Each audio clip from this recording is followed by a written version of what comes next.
Hello, Tolkien geeks, and welcome to Voice of Geekdom Live. I'm your host, Dan, and today we're here to talk about the very exciting news of the launch of the teaser trailer last night at the Super Bowl for The Rings of Power, Amazon's new adaptation coming in September. I've got a great great panel of guests with me today. I've got my good friend John on my right, who is the host of John Webster Film and co-host on Here Be Dragons on YouTube. John is a film buff. He's been on the channel before. Some of you might have seen our podcast about the Lord of the Rings movies, which was a really fun conversation. And below me, we've got Cecilia from the Geeksterelia podcast. Hello. I was on Cecilia's channel just last week. We had again a conversation about the Lord of the Rings movies. We also talked about the posters, which had just come out the day before, if I remember correctly. Yeah. Which was fun. And finally, the very special guest today is Mr. James Tauber of the Digital Tolkien Project, who does a lot of fun stuff online, and he teaches with Signum University. Many of you will remember I had a long interview with Corey Olsen of Signum University. James is teaching with them currently. And he also does a lot of digital humanities work with the Lord of the Rings and with the other Tolkien texts. You can catch him on his popular Twitter account posting fun, nerdy statistics on how many apostrophes Tolkien uses in each chapter and all sorts of things. James also has a background in computer science, like me. So I helped you. I think we met when I helped you out with learning about SRTs in subtitle files in the Lord of the Rings movies. Yes. Which was a little project that you had, a side project that you had where you were analysing the dialogue in the movies, which is cool. John, you'd be interested, actually. So, yeah, we'll have one more guest coming in a little bit later. She's on her way in from work, so she'll be popping in at some point. But it's good to see everybody in the chat. I'm seeing some familiar names. We've got my moderator, Erin M. We've got Mark Sheeser, good regular. And we've got Kate Patinsky. She's another moderator. Danny. Matthew. Jess. Jonas from Sweden. Liz Kopic. It's good to see you. We've got Stephen from Here Be Dragons. This is John's co-host on Here Be Dragons. Yeah, thanks everybody for coming out. So, yeah, the dust has settled. The trailer has landed. We've all had a chance to watch it multiple times today, I'm sure. For me, it dropped in the middle of the night last night, and I watched it twice and then recorded myself talking about it for 20 minutes. And got everything wrong, apparently, because they released simultaneously, almost simultaneously, they released a kind of press release via Vanity Fair, which contained a few details and releases on some of the information that we'd seen. Not sure where John has disappeared to. Hopefully he'll be back. Oh, he's back. Sorry about that. No problem. So where was I? Yeah. So yeah, I was, unfortunately, I made the mistake of just giving my first impressions without having all the facts, and feel a bit red in the face about it. But these things happen, and I think Don't we all do that? We do. Yeah, I think our first reactions to things are often quite valuable, even though they're quite inaccurate in a way. So we live and learn. It's a new type of video for me as well. I was mostly worried that I would get a copyright claim about having shown the trailer, but that didn't happen. So that's good at least. But yeah, I'm gonna pass it around the panel and just ask everybody for their first impressions and feelings and concerns about the trailer and what we've seen. So let's just start with you, James. We'll go round clockwise, I think. Sure. Yeah, so, I mean, because this was a teaser trailer, I wasn't expecting to find a ton out about the plot. For me, the things that I care about in a teaser trailer is, am I seeing places that I want to see more of, and am I seeing characters that I want to know more about?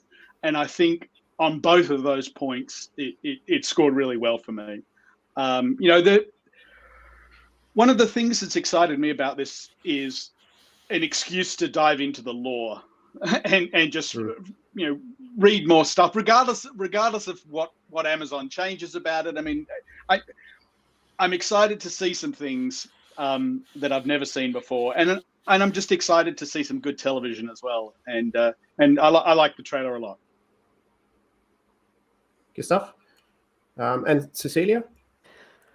Well, I loved everything I saw. I mean, it's visually stunning, and it is everything that I hope to see in a teaser trailer. I'm sorry if the voice of my husband kind of gets in the sound because he's right next to me having a meeting. But what I was saying that it visually stunning. It's everything I hope to see in a first glimpse of the series, of the characters. I loved every scene that where Galadriel is on. I'm very excited to know what she's doing and to see how they present her and in earlier days. I mean, thousands of years before we first met her, and what made her become what she becomes in what we see in Lord of the Rings and all of those things. Of course, if you're familiar with the books, with the written material, you'll know a couple things. But I believe this series is going to explore a little bit more on that and every character, and I'm very excited about it. Well, Galadriel is an interesting one, really, because Mhm. we have several different versions of her storyline that are kind of mutually exclusive and present different facets of her character and have completely different origin stories attached to them. So they've kind of had to reinvent the wheel a little bit with what they've done with her, but they've presented her as kind of a scrappy adventurer type, which I quite like personally. Your mileage will vary, but I'm very much excited and looking forward to seeing more of her. And finally, Mr. Webster, what did you think of the trailer? Well, first of all, thank you for inviting me on, Dan. Anytime. It's great to be on here.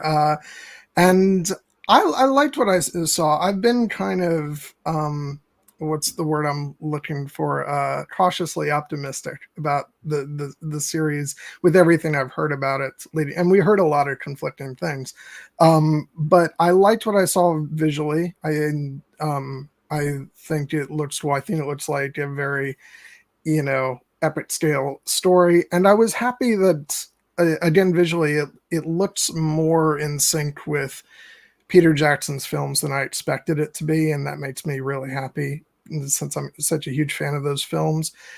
Less thrilled with the music, which I know Dan will probably talk about, but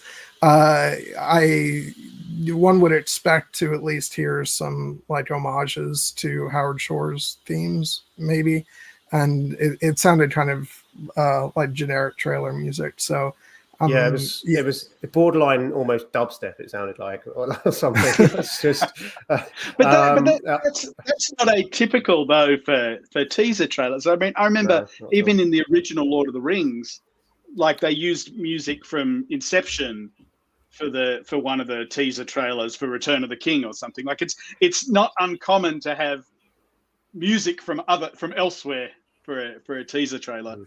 So I wouldn't be worried that it's reflective of the original story. Yeah, and we did just get absolute confirmation today that Howard Shore is back for the music. So I'm happy about it. So I'm focusing on the non-music stuff, and I really liked a lot of the stuff I saw with the characters. I cannot wait to see Galadriel and everything she's going to do in this show. I think she looks amazing, and it just looked exciting. It's hard to tell from a lot of quick shots as far as like what's different from the books, and clearly there will be some differences, but I'm open to it. If it's a good show, then it'll be great. So yeah, that confirmation came through Doug Adams, didn't it? Which you had a podcast with him on your channel, which is excellent content, which I heavily recommend. Yeah, check that out. he was very nice to allow me to take advantage of him and keep him on for 3 hours Yeah. to discuss the music. So please, if you're interested in the music of the Lord of the Rings, check that out. Man must have a lot of patience. That's all I can say. So before we get into the trailer, we will do very shortly, but we had one super chat, I think, which I'm just going to read out. It's Plixiplox donates $5. Excuse me. It says, "Hola, Dan and friends. Will you talk about Meteor Man? I think it's a trick by Anatar, Sauron, to appear as an emissary of the Valar. Cheers." Yeah, I think that's one theory that makes sense-ish. Meteor Man, for those who don't know, is the rumored character that will emerge from the meteor that we saw in the trailer, and who was the character that we see right at the end, clasping hands with a hobbit. We just see the hands. We've mostly seen this character's hands and nothing else, because he was also in one of the posters holding an apple. And so he's been called Meteor Man, and he's been called the Stranger as well in different places around the fandom. So his identity is a mystery. And yes, we will get to him, of course. We're going to go through the whole trailer, and I've got some slides lined up, which we'll get into now. So let's get into it without further ado. So we start off with a harbor with a mountain in the background, and in the middle ground we've got a city built into the cliffs with a king of some sort raising his arm, wearing a sword, and then what looks like a kind of medieval lighthouse with a bonfire on top, just on the left there of the image. We pan through a kind of stone archway. I initially thought, and I said before, I made a lot of mistakes in my breakdown because I didn't do enough research and just jumped into it. But I initially thought that this was possibly Alqualonde, because it has that kind of feel to me. What I didn't do, and this is why we need Kelly here, but what I didn't do is look at the ships, because the ships don't look elfish at all. Speak of the devil, and she shall appear. Hi, Kelly. Very funny. Hello. Everybody, meet Kelly. Some of you know her already. James, you won't know her, of course, but she's a good friend of mine. She's we were just talking about boats, Kelly. The boats here in this, I don't really have them on screen here for you, but the boats here in this image should have ticked me off to the fact that this isn't an elvish city, that this is a mannish city, that this is Numenor. Before we started, James and I were talking about which city in Numenor this could be, and I went to Romena, which is the easternmost port city, the biggest port in Numenor. Mm-hmm. However, James thinks that possibly it could be one of the western ports. I think there is significance to the statue that you see, you know, which way it's facing. I guess that's Minaltarma in the background. Yeah, it has to be, doesn't it? Yeah. But yes, as the opening of the trailer, you know, is very first clip. And like, I literally went, boat, just like boat. Got to stick with my brand. But yeah, of course, I want to see more of this. I want to see like various types of watercraft and water vessels. And it looks like there's a good selection there. Some of the stills that I saw before weren't really that great. So, and of course, I'm trying to like look at it on my phone, sadly. Mm-hmm. Didn't the first thing that we see is like a city of a sun or a star or something like that before we see the bridge we pass over has exactly the same sun symbol as we see on the sword on the poster. Right. And I suspect that is something we're going to see a lot of in the context of Numenor. Mm-hmm. So would that be like Elros? The statue. Yeah. I think possibly. I assumed it was Elros. Yeah. Who And I should wonder- look like Elrond as well, who we will see. So it could be a likeness Yes. of Robert Aramayo, who plays Elrond. And I wonder if it's supposed to be a welcoming Colossus. Who is it welcoming? And this is one reason why I think that Andunier kind of fits a bit better, because I'm wondering if it's welcoming the Eldar rather than welcoming people from Middle Earth, Right. which would make more sense on a west facing. I think it's. I mean, the way he's. I mean, he's kind of looking at the town instead of the ships. So I don't think it's true. precisely welcoming something. It's just, I think it's more like a guardian or some sort. Mhm. Yeah, we have a question from Patreon about this, actually. So I'm going to read this out. The statue. This is from Reflective Rambling. She says, I'm curious about the statue in the opening city, the hand specifically. It looks like it's cupping the air with the splayed fingers, not really beckoning or signaling to halt. Do we know who this is? So we've already started answering this question. The most likely candidate is Elros, the first king of Numenor, also called Tar Miniatur. The gesture that he's making makes me think Argonath, which is kind of like a prequel moment for casual fans will recognize because they've seen the movies, and it's a similar sort of gesture. He's also wearing a sword in the same way that the Argonath was in the movies, even though they should be axes, but that's another conversation. That's kind of what they're going for visually. I did want to make one more note about this image as well. The lighthouse on the left, I didn't notice this until a little while ago. I was on another podcast, which was a pre-recorded podcast for the Melonheads, which will come out on Wednesday. And they were talking about the lighthouse, and they asked me about it, and I hadn't really given it much thought. But there is the lighthouse that Aldarion builds in the Aldarion and Erendis story, which is off the coast of Rowena, which kind of, if that is a little nod to that, kind of lends credence to the idea that maybe this is where this is. But maybe there's a rights issue there. I'm not sure. Yeah, I mean, it could just be that they don't have a specific Numenorian harbor in mind because they don't have the rights to do so. So it's just trying to convey some Numenorian. I was just going to say, it's interesting the amount of initial confusion there was about whether this was Numenorian or whether it was Aman.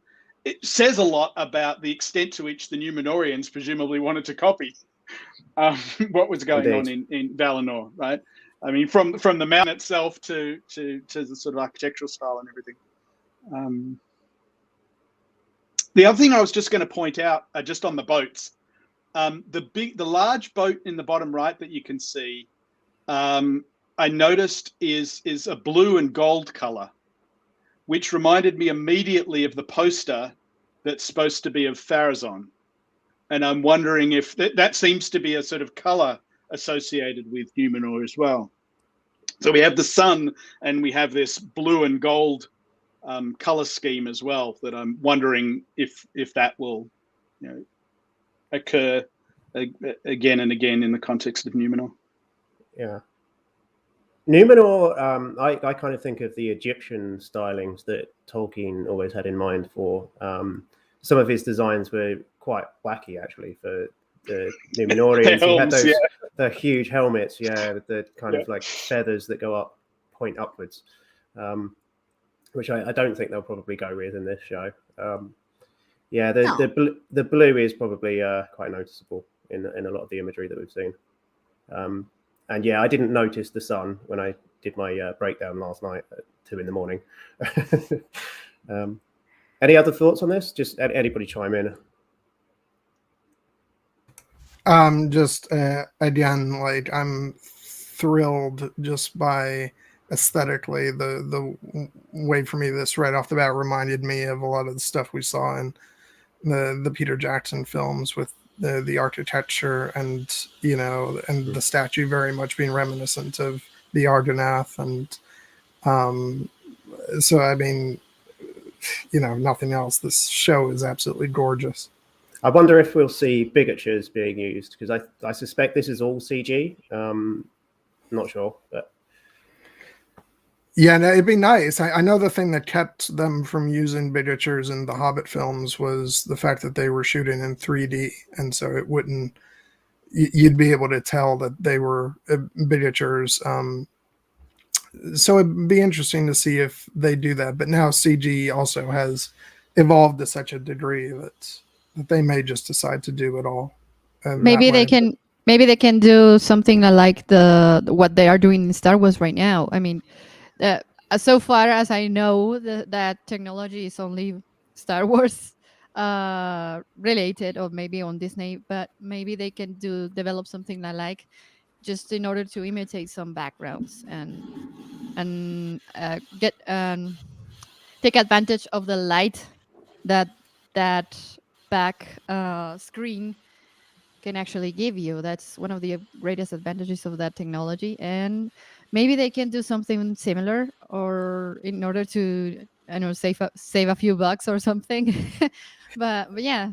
I mean, what they're doing with that is such an improvement over green screen technology, because you should notice you should notice in the Hobbit films, because the budget was stretched so much because they did so much with computers in those films, that the compositing wasn't always so great.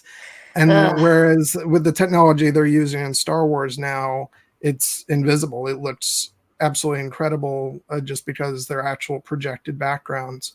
But yeah, no, it'd be nice if they're using a mixture of different techniques for this. And I will say, I'm in love with all the stuff in this trailer that's clearly shot on location, and it has a scale to it that is just majestic and beautiful. Mm-hmm. I just want to say thank you for the super chats, as Stephen from Here Be Dragons and AB Blackfire there. And also apologize to Kelly for hiding her every time there's a super chat on screen. It's fine. Maybe you can encourage people for more super chats that way. Yeah, maybe. Yeah, shall we move on to the next image? If we must. I mean, I have thoughts, but my mind, of course, went all over the place with this opening shot. First of all, the ship that's slowly sailing underneath the overhang or the bridge, the sail orientation, I was just kind of like, what's going on there? But I understand it's Numenorian, but the sail orientation, I was like, is this like a pleasure barge? What's happening here? And the way it was rigged was kind of bizarre. But I also thought, oh wait, the way it kind of looks like an awning versus a sail, and I thought, oh, is that like a vessel that would take the straight road? And I'm like, wait, there is no like official straight road versus round earth, round not yet. Numenor wouldn't be there if the straight road is that's what I was like, oh man, but yeah, I've got I have to be super critical of the boats just because. Yeah, for those who don't know, Kelly is Kelly the shipwright. She works with boats in her day job, and she's the resident expert. I am a tall ship sailor. Okay, let's move on to the next image. Beardgate follows me even on this channel, I see. Sorry. It's there. So we've got the Antler Men here, who we saw already in the Vanity Fair article that came out last week. Yeah, I don't know what to make of these guys. It's very odd.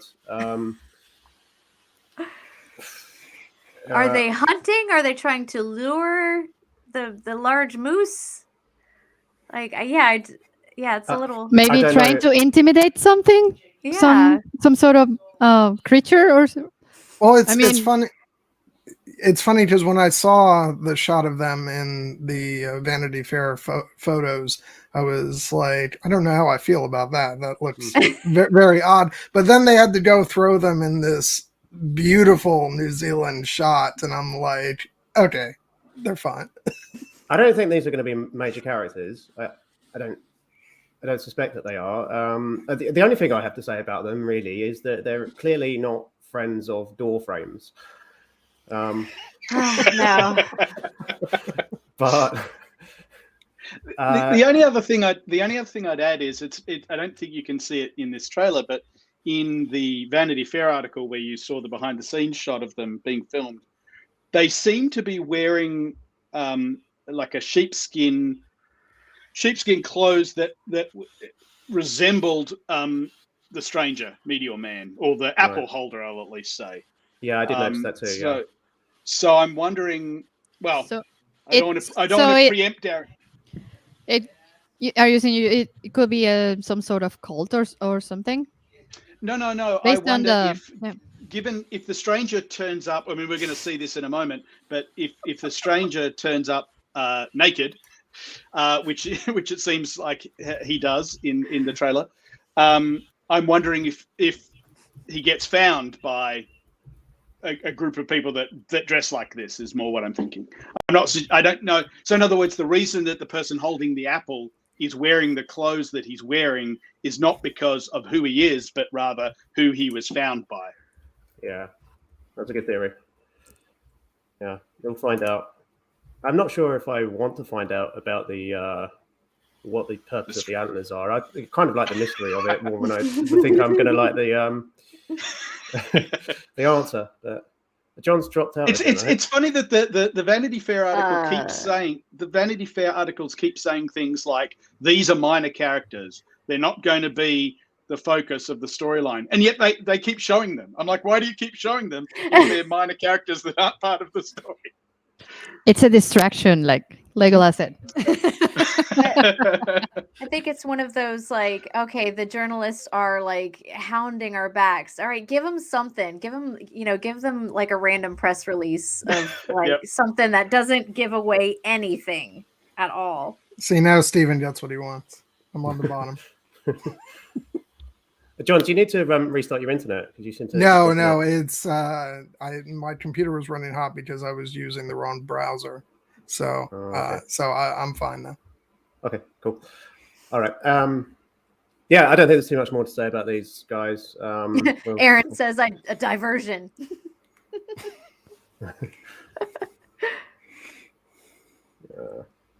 Viking. That's the uh-huh.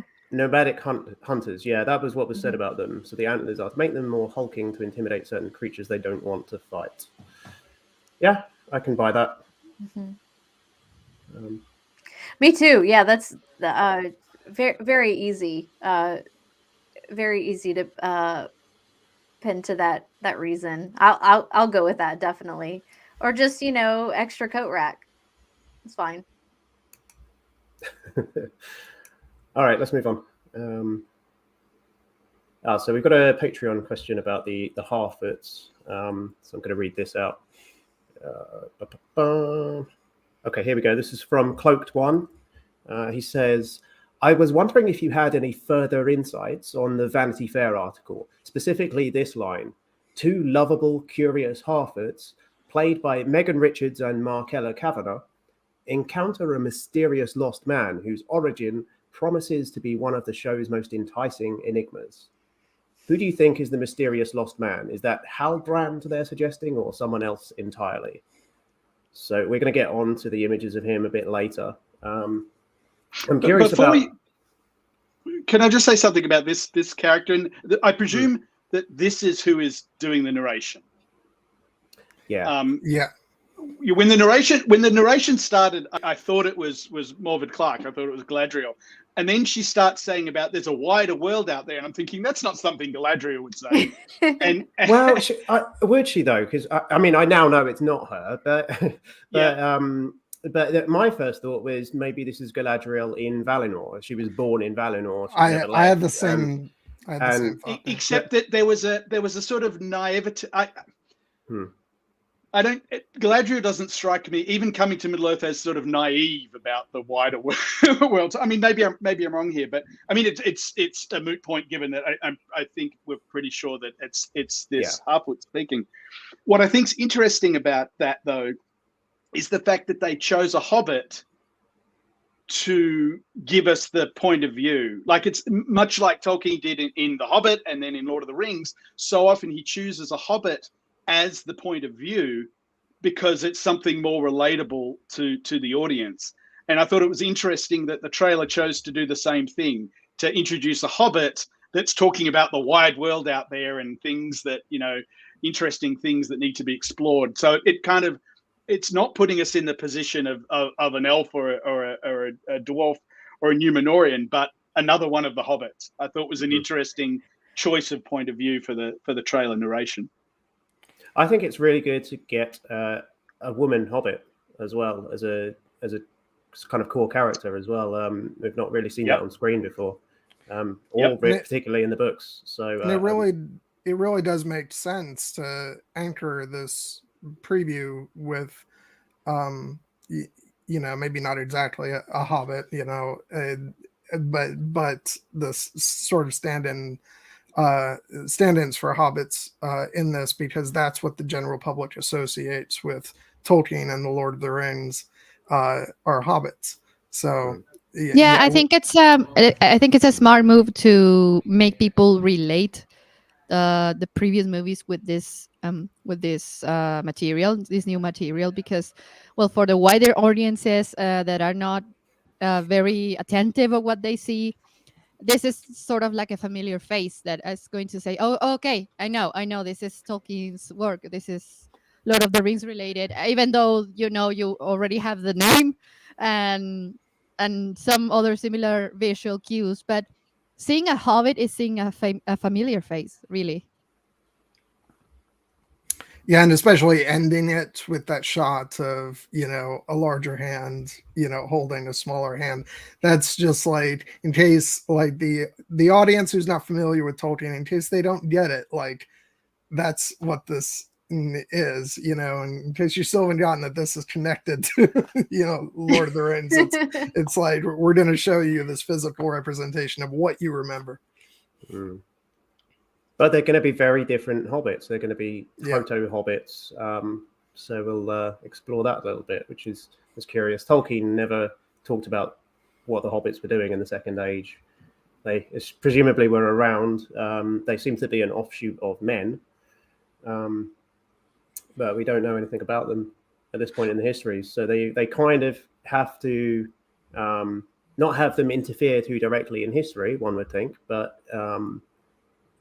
they still do have a hidden history that is interesting to explore, I think. So what's really interesting about this shot and the way that I kind of felt about the Harfoots as shown in this preview is, they're reminiscent of hobbits, but they also kind of remind me of, I can't remember if they were supposed to be elves or fairies, but from like the movie Legend, something like that. There's a visual link to that. So it's, even though these are, ancestors of hobbits, like, there's a different feel to it as well. She looks like a forest fawn. Yes. Yeah, somebody said to me today, this is the shot that makes them think Narnia. A few people have been saying, I've seen in the sort of discourse in the fandom, that a lot of this seems quite Narnia, more Narnia than the Lord of the Rings. And I didn't really see that until somebody said this character makes them think of Narnia. Which I don't know about that, but I didn't make the connection to Narnia, and certainly the rest of the preview feels more Middle Earth to me than Narnia. So agreed. Yeah. Okay. So going back to the super chat, the Patreon question about the Meteor Man / the Stranger. I'm going to say the Stranger because I think that's kind of more of a sensible title. I think that's been, the Stranger has been used by the official Amazon Prime Twitter account. Yeah. Yeah. Okay. So what do we think about him? Because he meets these hobbits. Is he misleading them, or is he more of a benign actor in this relationship with these hobbits? Because they're trying to give you the impression in this trailer, with the last shot being holding hands, that he's a benevolent visitor to their society. Could this be a mislead, or is there more than meets the eye to this relationship between this character and these hobbits? We've got very little to go on, but I'm open to theories. Well, let me tell you, because I know exactly. So I've heard three basic theories. One is that it's Anatar, that it's Sauron. One is that it's a wizard, possibly a blue wizard. Mm-hmm. And thirdly, that it's Tom Bombadil.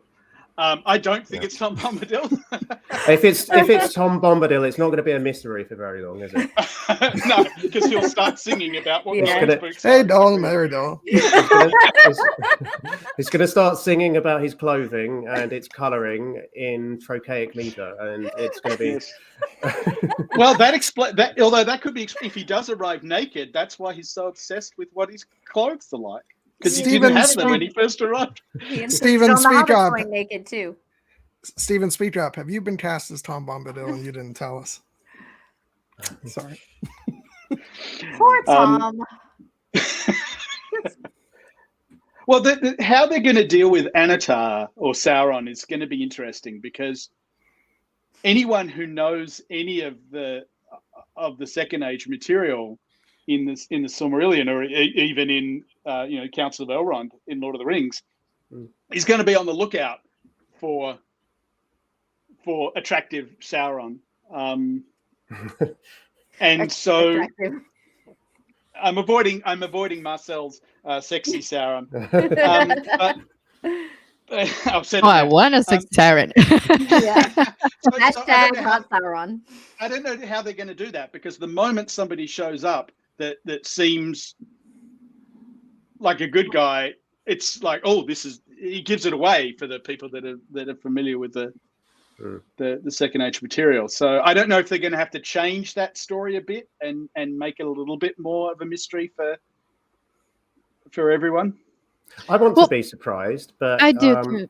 But I do also want them to do Anatar and do it well. Personally, so I mean, if that is Sauron, it's unsexy Sauron. I mean, clearly he's got dirty hands. He's wearing a manky some people is into that. Let me tell you.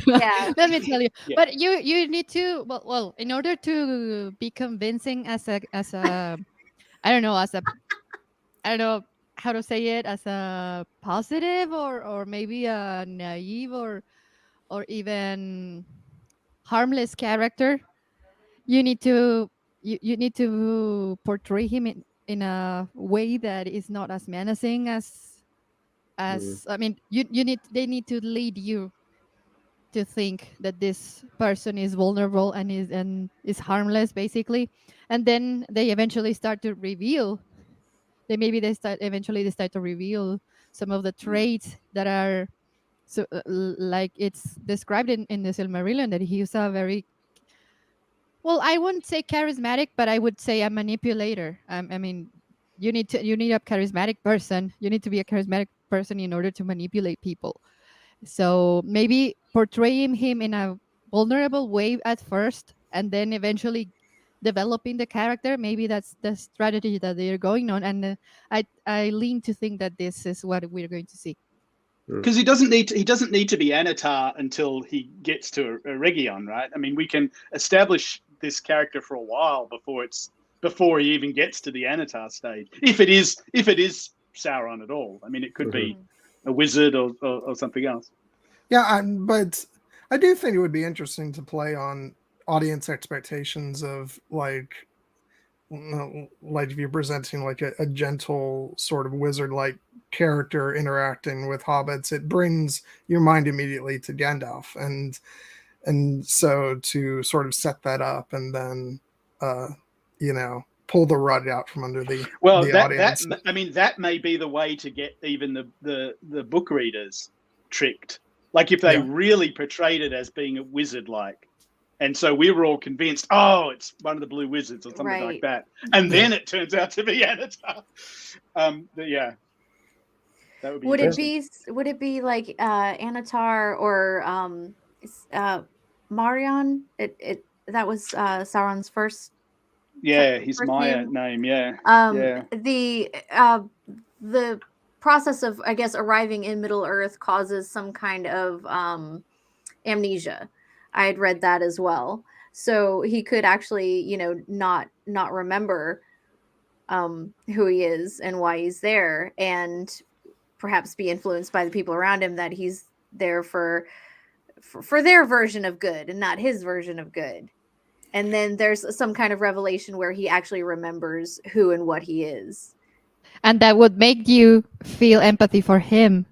And then when it's revealed that it's the biggest evil, you're like, oh shit, I was running. Oh no, I liked him. Yeah, it could make a more interesting villain. Yeah, that's a really good point. And but then as soon as he gets his memory back, he's like, oh god, I've let myself go. No, this will not do. Gotta pretty myself up. I mean, that also becomes if he's gonna go sweet talk the kings of Numenor, yeah. That idea also, I think, works really nicely with this idea, which we'll probably come to soon, of Galadriel seeking to find remnants of Morgoth. If we're sort of telling this parallel story of Galadriel making sure that there's no signs of Sauron left, meanwhile there's this lovable stranger that's appeared that we're getting to like and know, and it turns out they're one in the same person. I think that could be really interesting. Yeah. We probably won't find out for a while. I hope not. I hope that mystery remains for a long time. Yeah. I think we probably agreed that's probably the best theory out there at the moment. Certainly a better theory than Tom Bombadil. But we'll see. I want to see Tom. Incidentally, Tom Bombadil, like, I wouldn't rule out him showing up actually, because in the books, at least, Elrond mentions in the Council of Elrond at one point, the council that he named after himself. He mentions at one point that he has met Elrond before, and he pontificates on his name. I think his name was originally. Oh, help me out here, James. It's like Ben something. Yes, Arwain Ben Adar. Yeah. Yeah. Which means like oldest and fatherless or something like that, I think. Yeah. So Elrond knew Tom Bombadil at some point, and we know nothing about what that encounter entailed, but maybe we see Robert Arameo's Elrond meeting Tom at some point. That would be cool. Yeah. Can I just say, like, and you know, this is probably better for when you show his picture, but like, I wasn't completely sold on him as Elrond in the pictures we got, but I saw him in this trailer and I was like, no, he looks good. Yeah, it's better. Yeah, the hair color is wrong. We'll get to that later, so I'll get to that. Let's move on. Yes, let's. Before the King. So this is obviously for the benefit of kind of people that know the Lord of the Rings story. I just cracked up because I noticed they didn't say before the towers. No, no, they didn't.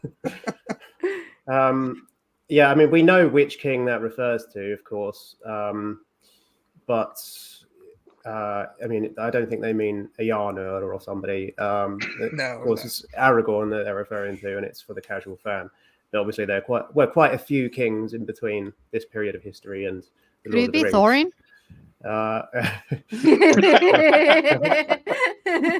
He was king. It was before. Yeah, it was before. I mean, it was before him. Yeah, and Thror and Thrain. Yeah. But yeah, so this waterfall image, not a whole lot to say about this, except for it's really stunning scenery. I really, really quite like. I will say I was kind of surprised at, and not that this is necessarily a bad thing, but I was surprised at the amount of visual effects, like heavy visual effect shots we got in this teaser. I wasn't quite expecting that, because usually get that like later down towards the release of something, but shows that they've really been working on this for a while. I mean, the Vanity Fair article suggests that at least the first 3 episodes are completely done. Okay. Right, because that's what they saw. That's what they saw. So, yeah, Okay, I that wonder makes if sense. which makes me wonder if all of the shots in the trailer are from the first 3 episodes, because they're the ones that are done. We'll find out in September. Yeah, so there's a little bit of a question mark over this location. We saw the waterfall in the shot before this. With this being a teaser trailer, they might be being clever, and they might be 2 completely different locations. So we have no idea. But this is Galadriel here scaling an icy wall, which I said in my breakdown last night was very Jon Snow of her. And she's got the dagger, which she had in the poster image with the 2 trees on the pommel.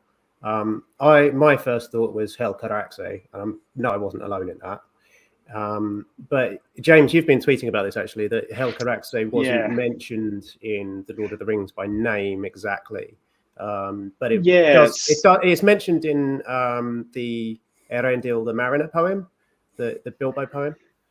By the name Narrow Ice, yeah. So I think the majority opinion initially was that this was the Helcaraxe. Because especially Fellowship of Fans had long been saying that we'll see Galadriel crossing the Helcaraxe in her armor, and everyone's like, "Why would she be wearing armor crossing the Helcaraxe? That doesn't make any sense." Good question. The reason that I think this is not the Helcaraxe, and I think that it's Forodwaith, is multi-part. One is that we are told in one of the articles, the Vanity Fair articles, that she's seeking out remnants of evil, which fits nicely with something Elrond says in the Council of Elrond. He says that at the end of the first age, most elves thought that evil was gone for good. And obviously they turn out to be wrong. And so it sets up this nice idea, and it's in Lord of the Rings, so they don't need access to anything else, that the majority of elves thought that evil was over, but there were some that are like, I don't think it is completely over. I think there are still remnants of Morgoth. Where would those remnants be? Well, they're likely to be in the north. Forodwaith is mentioned in a footnote in Lord of the Rings, so and specifically tied to being where Morgoth, related to Morgoth's location. And that would, if she's going to Forodwaith looking for signs of Morgoth or Morgoth's followers, it makes more sense that she would be wearing armor as well. So that's why I'm leaning more towards this being Forodwaith than Helcaraxe. But I mean, I obviously don't know for sure. Yeah, I follow your logic, and I think that's a good argument. My only counter argument really is rule of cool, and Helcaraxe would be really cool to show on screen. And we know that we're going to see Valinor and the 2 trees and Tirion because we saw that months ago. So we have to show Galadriel getting to Middle Earth, or at least explain it at some point. So that is how she does it, at least in the Silmarillion. So it's possible that we'll get that referenced. Although I don't know that Lord of the Rings ever says how she got there. No. And so if I'm pretty sure it doesn't. And so if they can only, it's going to be really interesting to see. What they use. It's a fantastic shot, though. I love this shot. Yeah, I wanted to point out, actually, that's why I'm lingering on this shot of her mid-jump here, is that actually there are people below her as well, which I missed last night when I did my breakdown. I missed that completely. Half asleep, but you can see somebody here just next to her, and there seem to be more people lower down as well. So she's not alone scaling this ice wall. It's Tormund down there. Sorry. It's Tormund, Giantsbane, and Ygritte. We'll find out. Maybe it's Finrod. Unless if this is the second age, it's probably not. She's said to be the commander of the Northern Armies, which is an intriguing title. The Northern Armies meaning the sort of elvish kingdom that was in the north of Ravanion, would you say? I'm not sure. I don't know, unless it's a reference to the fact that she was charged with seeking out remnants of Morgoth in the north. Yeah, I don't know. Yeah, it's an interesting one. Yeah, Istari is in the chat here is asking the same question. Northern armies of what kingdom? I mean, she was early in the Second Age. She was in Lindon, and then later on, at least in the one version, she kind of resides next to Lake Nenwiel, as the elves call it, for a while, and then she moves to Eregion, and then much later she goes to kind of the area that will later be called Dol Amroth, and then finally she resides in Lothlorien. Kind of, there's a bit more to the story than that, of course, but she never the bits really, of that. Until much later, she never that really lives in the north, does she? So, yeah, the Lord of the Rings appendices have her going Lindon to Eregion to Lothlorien. Right. So we could get that progression just from the appendices. Right. Let's look at the next slide here, because this actually kind of ties in with, or the next one after this, ties in with a question that I had about the Star of Feanor, which I talked about 2 weeks ago when I did a stream about Feanor. Let me just find that one quickly. Where is that?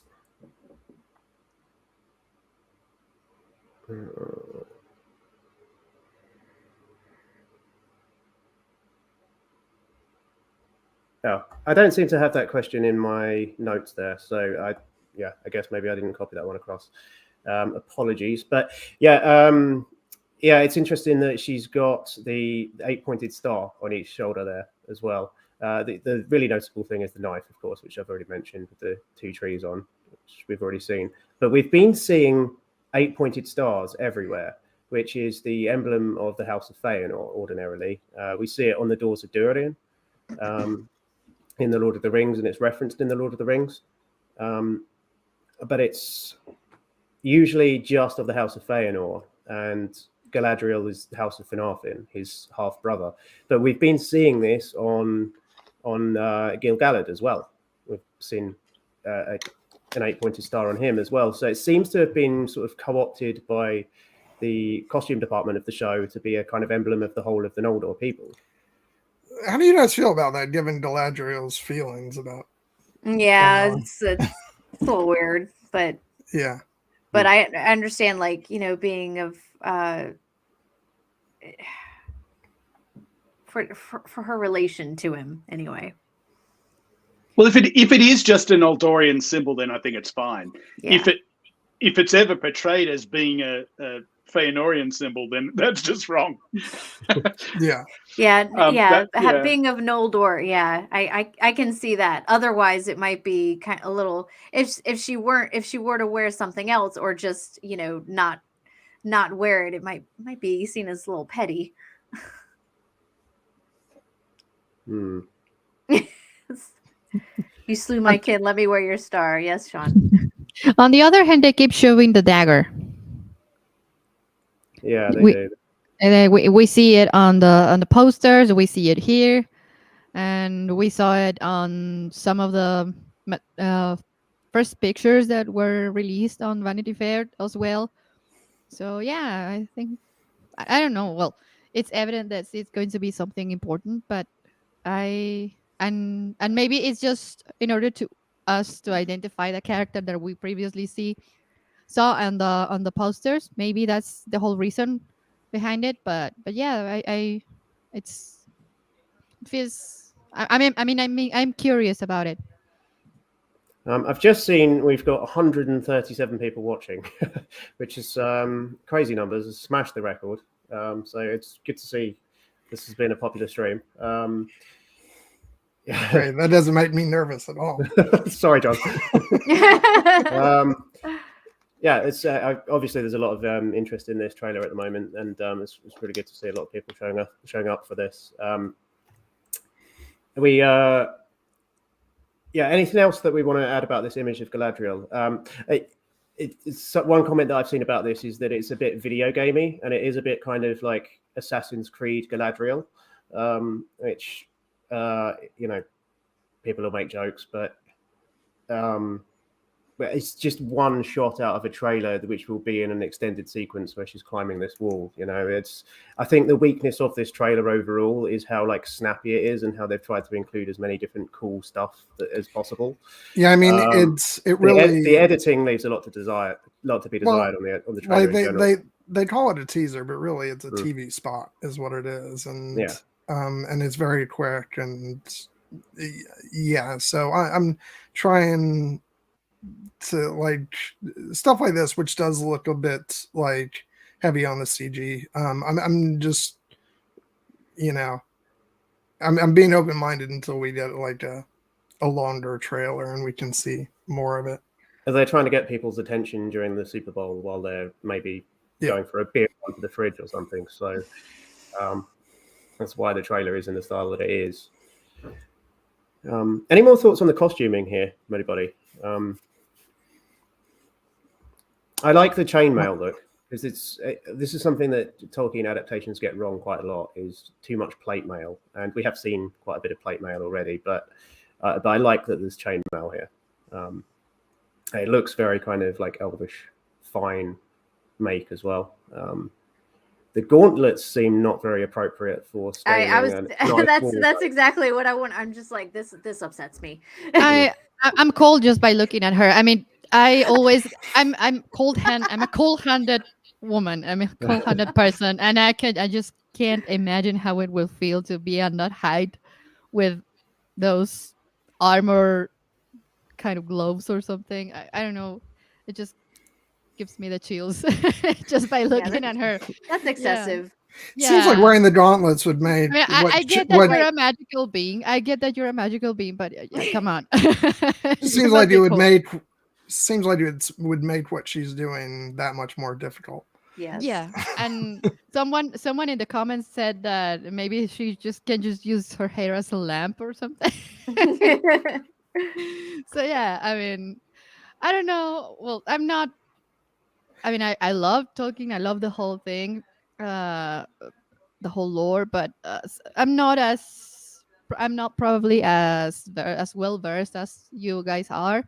So I don't really have much to say about the details that I identify, because maybe I can be wrong, right?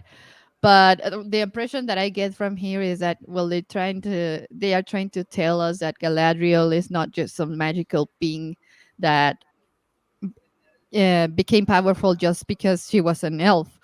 So I think they are trying to portray the struggle for elves as well. I mean, we are not going to see much of the First Age, and we're definitely not going to see about the wars that they previously had and the hardships that they overcame. But I don't know about maybe that. We've got an image coming up later on in the trailer that might be a war. Maybe we'll get to it later, but maybe it's like the prologue of the Lord of the Rings, where they tell you about about Sauron losing the ring. But I suspect we'll get more than 10 minutes like we got in the film, though. I think we'll get more than that. But I feel like they need to portray that elves are not this, I don't know, these beings that have never suffered anything in their lives.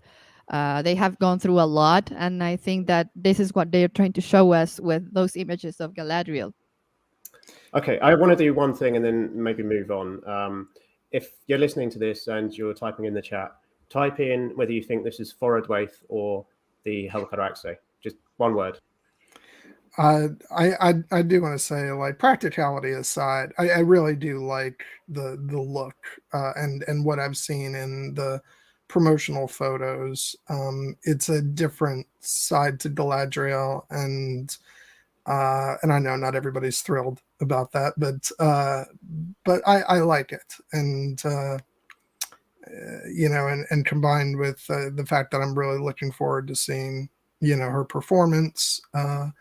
It's just interesting, and I think seeing this as her from when she's younger, and it just adds a lot of dimension to later on in the story where then if we go forward to like the Hobbit films and she's taking apart orcs with like the whip of her hand and stuff, I just like seeing that, it's like a journey we get to go on. Yeah, this is a really good point that we didn't bring up here, and yes, it's unanimous in the chat here. Francisco says, Nerd of the Rings, shout out to Matt from Nerd of the Rings, said it couldn't be because there would be no sun. So, yeah, agreed. It's a fair point. It's definitely daytime. It looks gloomy, but it's definitely daytime, one would say. So, yeah, I think that's probably the best evidence that we've had. I mean, the Vanity Fair article claims that it's the Forodwaith, and it's sort of, I forget how they phrase it, but they seem to be assuming that it's automatically the Forodwaith, which suggests to me that they've seen the first 2 or 3 episodes and that they know that that's coming up. Yeah, I think they use the term obviously. It's obviously the Forodwaith, which I thought was an odd choice of words given how many people think it's correct. Yeah. All right, let's move on. Let's get to Before the Fellowship. I told you they skipped one of the movies. Yeah. And so there we have this new character whose name is Halbrand, which I think is Elvish. I said this in my breakdown and I haven't had a chance to look it up. But there's an Elvish character called Brandir in the Silmarillion, which suggests to me that the second part of that name at least is Elvish.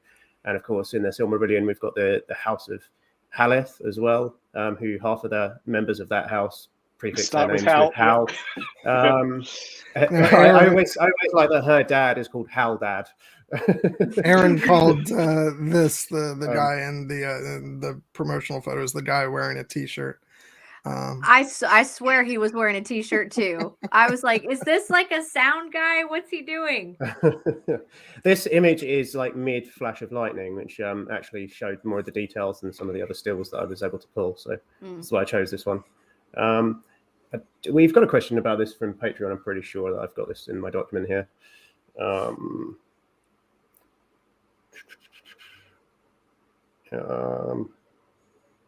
Actually, I think we've kind of already covered it because this was, this was related to the question that we've already answered about the stranger, and do we think it's Halbrand they're suggesting or someone else? No, it's not. It's not Halbrand. We're fairly sure. He's one of the new characters that we probably know the most about at this point. Actually, not that we know tons, but I'm really intrigued by this character though. I like the look of him, and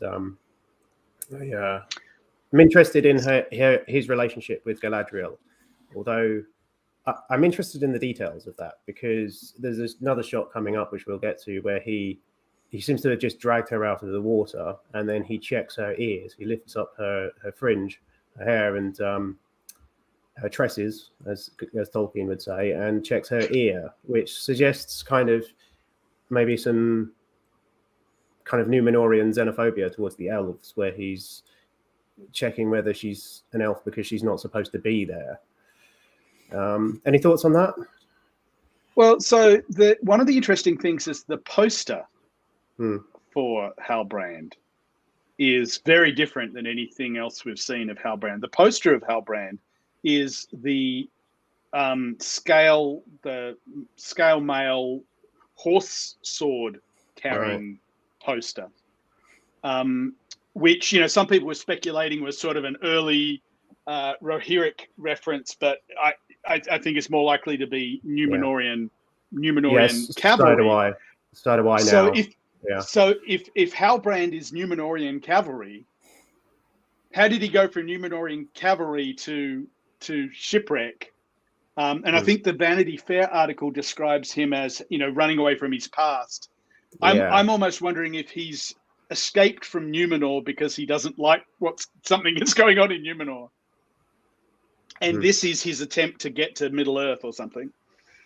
And then somehow he encounters Galadriel along the way. What Galadriel's doing in the ocean as well, I don't know.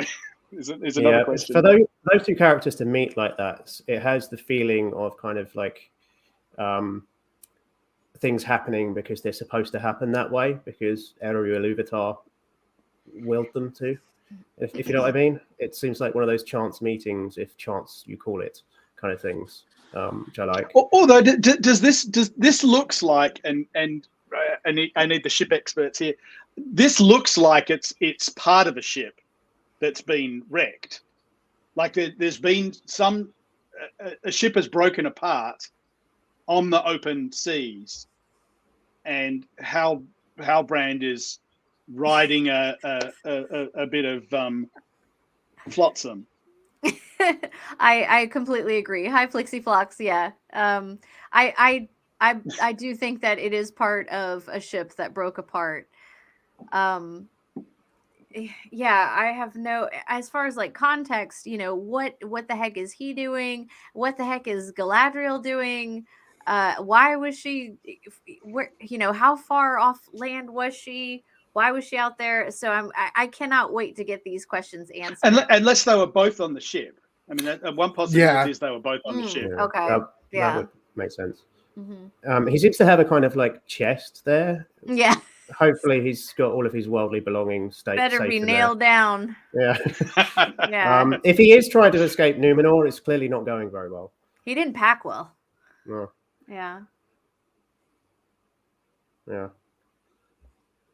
Yeah, I think we're out of conversation about this for now, but we've got another image of this, I think, next up. Oh, no, we don't. We're moving on to Arondir, another original character. So this scene of him catching the arrow made me think of the Jet Li movie Hero, with the deflecting the arrows. It's very kind of like ninja. It's kind of also a little bit Orlando Bloom, Legolas, kind of defying the laws of physics. But yeah, I thought it was pretty cool actually, because it's sort of. It's defying the laws of physics, but it's within the bounds of reason that an elf could do something like that. It's more subtle than like flying, like Orlando Bloom was in the Hobbit movies or whatever. I really think this guy is a monk. I mean, that's deflect missiles. Duh. That's what a monk can do. And that would make sense with the part that the relationship with the single mom human is forbidden. Maybe. Yeah. I don't know. Kelly's making a D&D joke. Okay. That's what she's doing. Yeah, but, sorry. Yeah. But, it's monk ability is deflect missiles, spend a key point. You can catch an arrow and throw it back. But yeah, that's all my mind went to. Exactly. Yeah, I don't know. He catches it and then like looses the arrow. Like he draws his bow and if he's gonna like hit a headshot with that arrow, that's got to be a nat 20. You've got to think. Definitely. We don't know where the arrow ends up, but yeah, John, don't shake your head. Don't shake your head, John. Don't. Let me just tune out. But yeah, as far what Dan was saying, as far as the kind of the ridiculous moments that we got in the Hobbit trilogy with gravity defying Legolas, surfing down the stairs is one thing on a shield. However, falling upwards or on falling ice bricks. Yeah. I mean, I can do that. You can't do that? This looks more plausible, honestly. Yeah. I wanted to focus just on the names as well. I wanted to ask you, James, about the name of the previous character, about Halbrand. I sort of hinted about kind of like the fragments of names that in Silmarillion characters that we've got there. But do you know the meaning of Halbrand? What that could mean? Does this give us any clues about him? I don't think so. I mean, we're not going to see Bronwyn in this. Bronwyn was another one that's the name that sort of. Bronwyn's an odd choice of name, in my opinion. Yeah, but Halbrand kind of works for me. I mean, it does have components that we see in both elves and men, which fits a Numenorian completely. So Halbrand strikes me as a decent Numenorian name. And Arondir is similarly, it's certainly got Sindarin elements to it.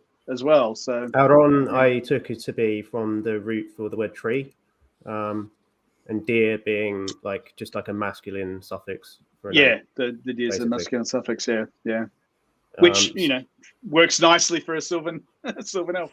Yeah, it works. I also thought about the Ents with him as well, and some people have been speculating with his armor from the poster image Because of the wooden armor. Yeah, I love that armor. Yeah, That's love great. it too. It's my favorite costume that we've seen, I think. I think this guy's going to be really cool. I think I'm going to like him. Yeah. And we also know about the other character, Bronwyn. He's going to be in a romantic relationship with her, and it's going to be a kind of forbidden love, which is intriguing.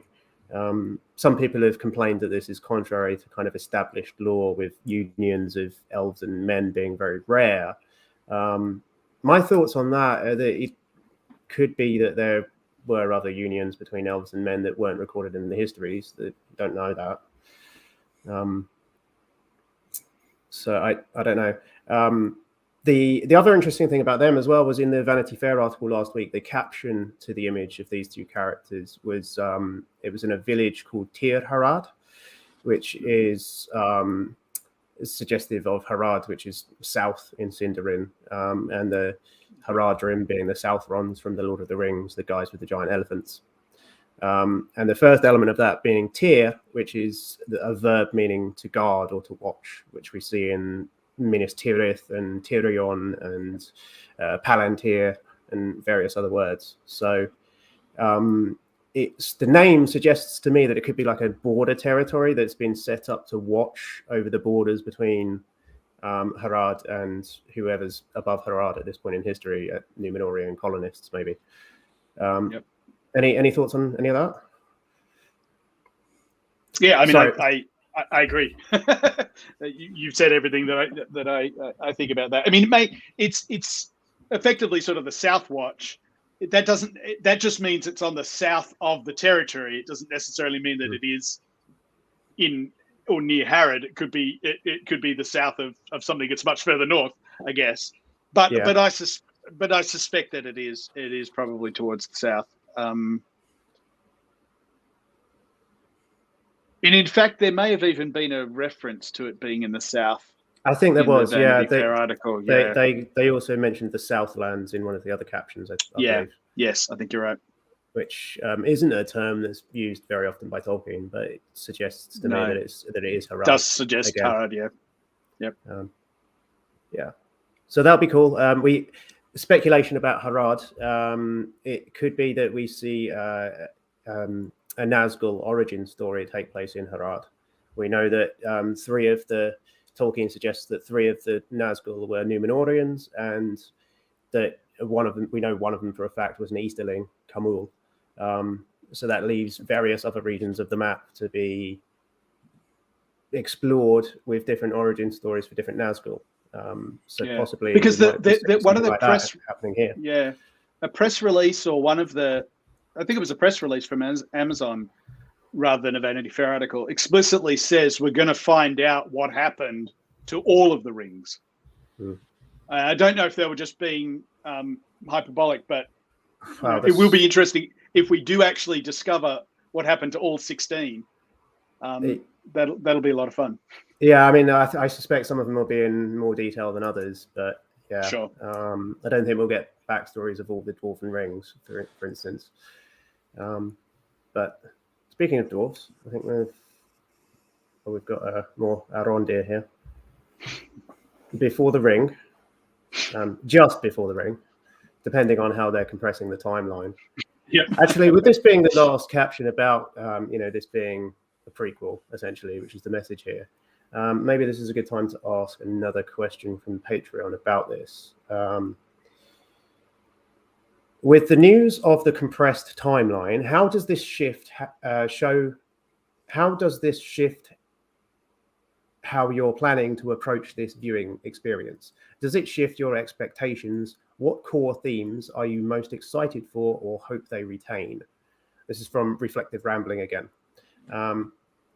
So yeah, I've been thinking about this question quite a bit since the reveal that they would be compressing the Second Age timeline. With the press releases that we've had, we know for a fact that we will see the forging of the rings, we will see the downfall of Numenor, and we will see the War of Last Alliance, which is almost 2,000 years of history that they're going to be showing in, let's say, 10 years for the sake of argument.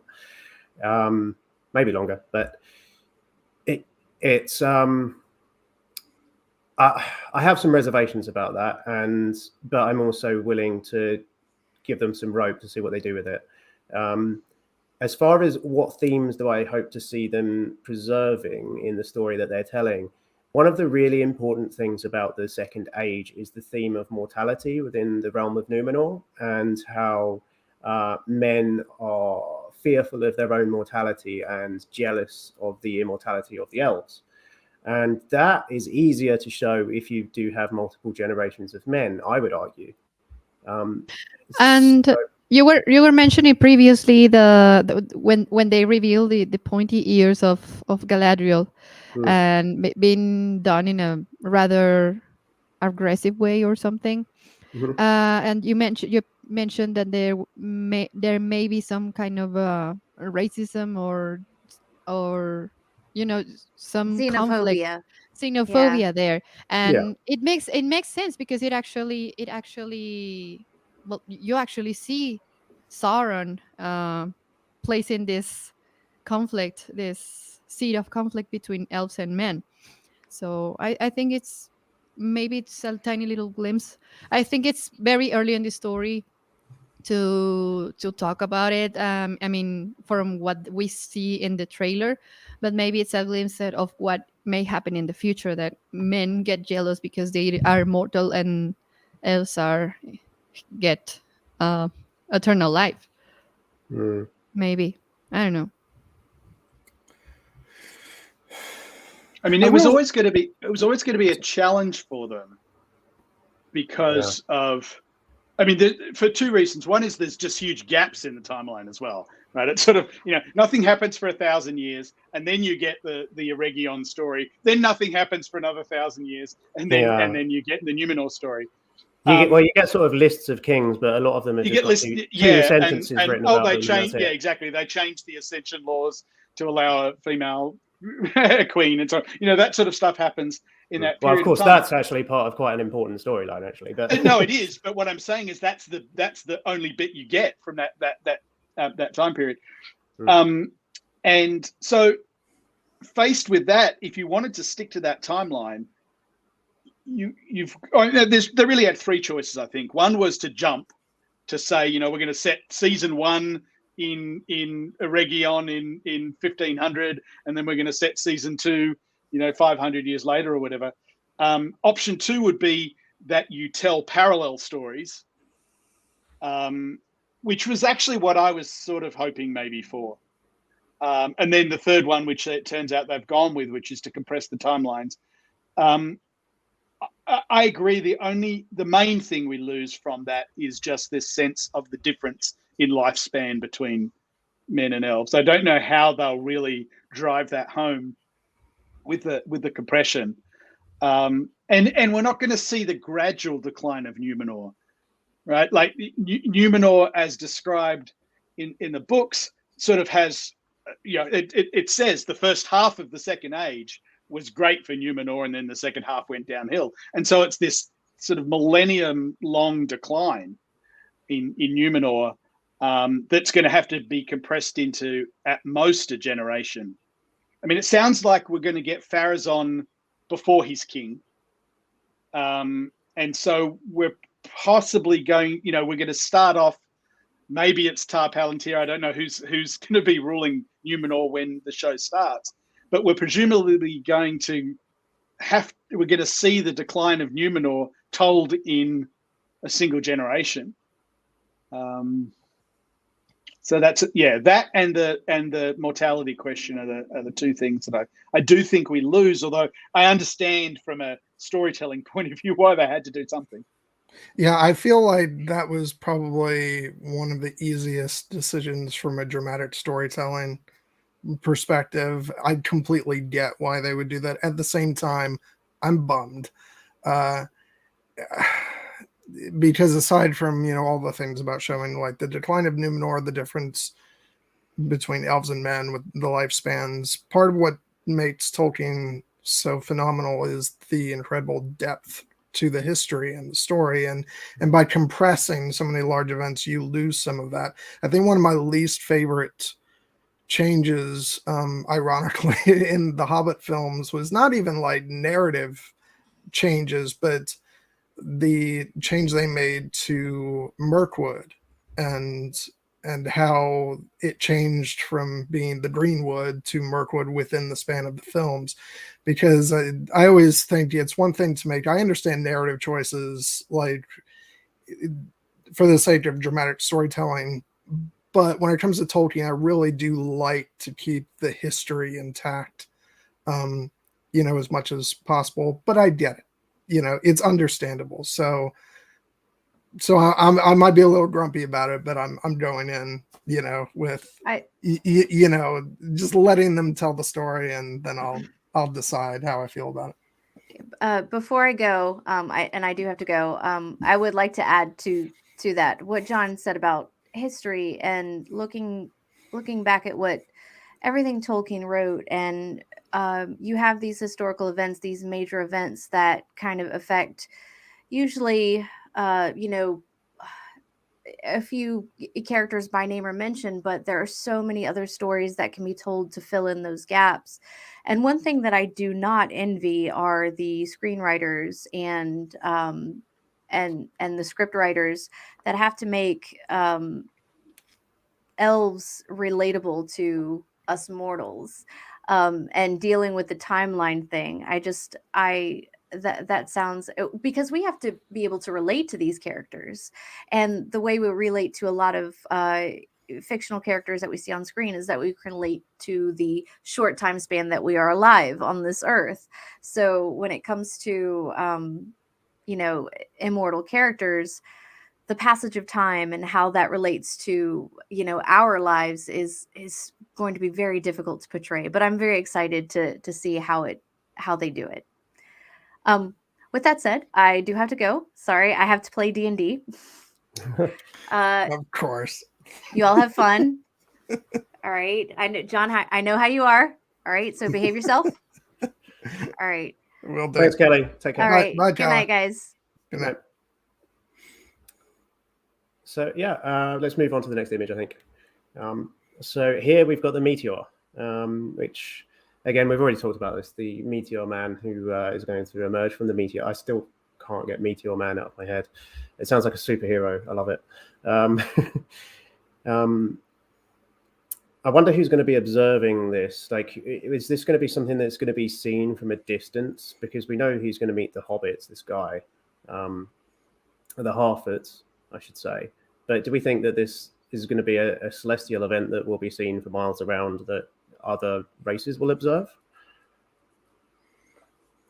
The implication is that Gil-galad sees it, but that could just be the way it's cut. But the time of day is consistent with Gil-galad seeing this. But that might be clever on their part. Yeah, of course. Yeah, definitely. Yeah, there's not too much more to say about this. I like the visual. I do think it's a bit strange for a Tolkien adaptation to do this kind of thing.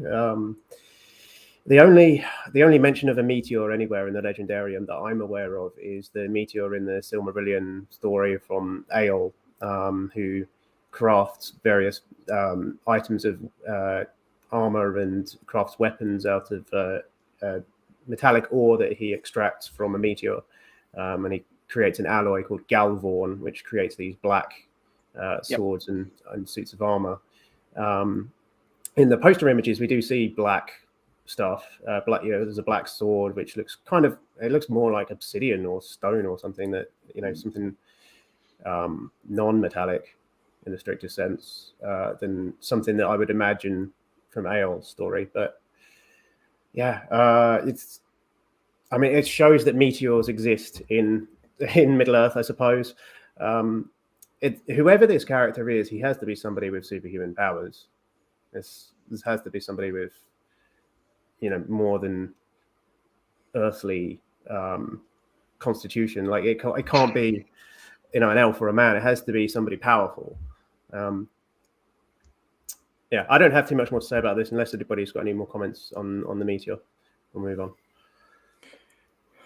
on. Yeah, I don't know. Like so much else, I'm like, I have no idea. We'll see. So here we've got Gil-galad, who is the king of the last High King of the Noldor, and the ruler of Lindon, which is one of the key locations that we'll see in this show. And he's sort of Elrond's boss in the lore, kind of. And he initially takes one of the Elven Rings of Power, and then Gil gives it to Elrond later on in one version of that storyline anyway that we get from Tolkien. So we just get this one shot of him looking up in the air, which is suggestive of him looking at the meteor potentially. Enjoy the costume. Have you seen any breakdowns of what the lettering might say on his armor? Because the Tolkien community is wonderfully nerdy with this, and all the poster images have already had been analyzed to death, and it looks like Keith to me again. So the sleeve. So in the poster you see the sleeves, and when the posters first came out, I thought this was Celebrimbor. Yes, me too. And partly because of the Feanorian star, to be honest. But then I noticed that he had written. I saw an L, a B, and an E written in Kurth on his sleeve. And my first thought was, it says Celebrimbor, even though it'd be weird to have your own name in Kurth. And then my friend Elise Trudel Cedenu said, could it be Elbereth? And that actually completely fits, because if you look on the sleeve, there's an ELBE. So Elbereth completely fits, and that kind of that more than anything makes sense that you would put that on your clothes. The letters that I can make out on the sash are consistent with Elbereth as well. I can't confirm that they say Elbereth, but the letters that I can see are letters from the word Elbereth in the right order. So my only question there, I think that's wonderful that you'd be wearing an Elbereth sash. The only thing I'm confused by is why it would be in Kurth. Celebrimbor would have made sense. Celebrimbor was in Eregion. We know that Eregion continued to use Kurth into the Second Age, and they were the ones that taught it to the dwarves. Gil-galad having Kurth just seems strange to me. But it does. Yeah. To be honest, I think it's slightly strange for it still being used in Eregion, really. Even though that there is basis for that in the text, I still think it's odd that that's a thing in a way.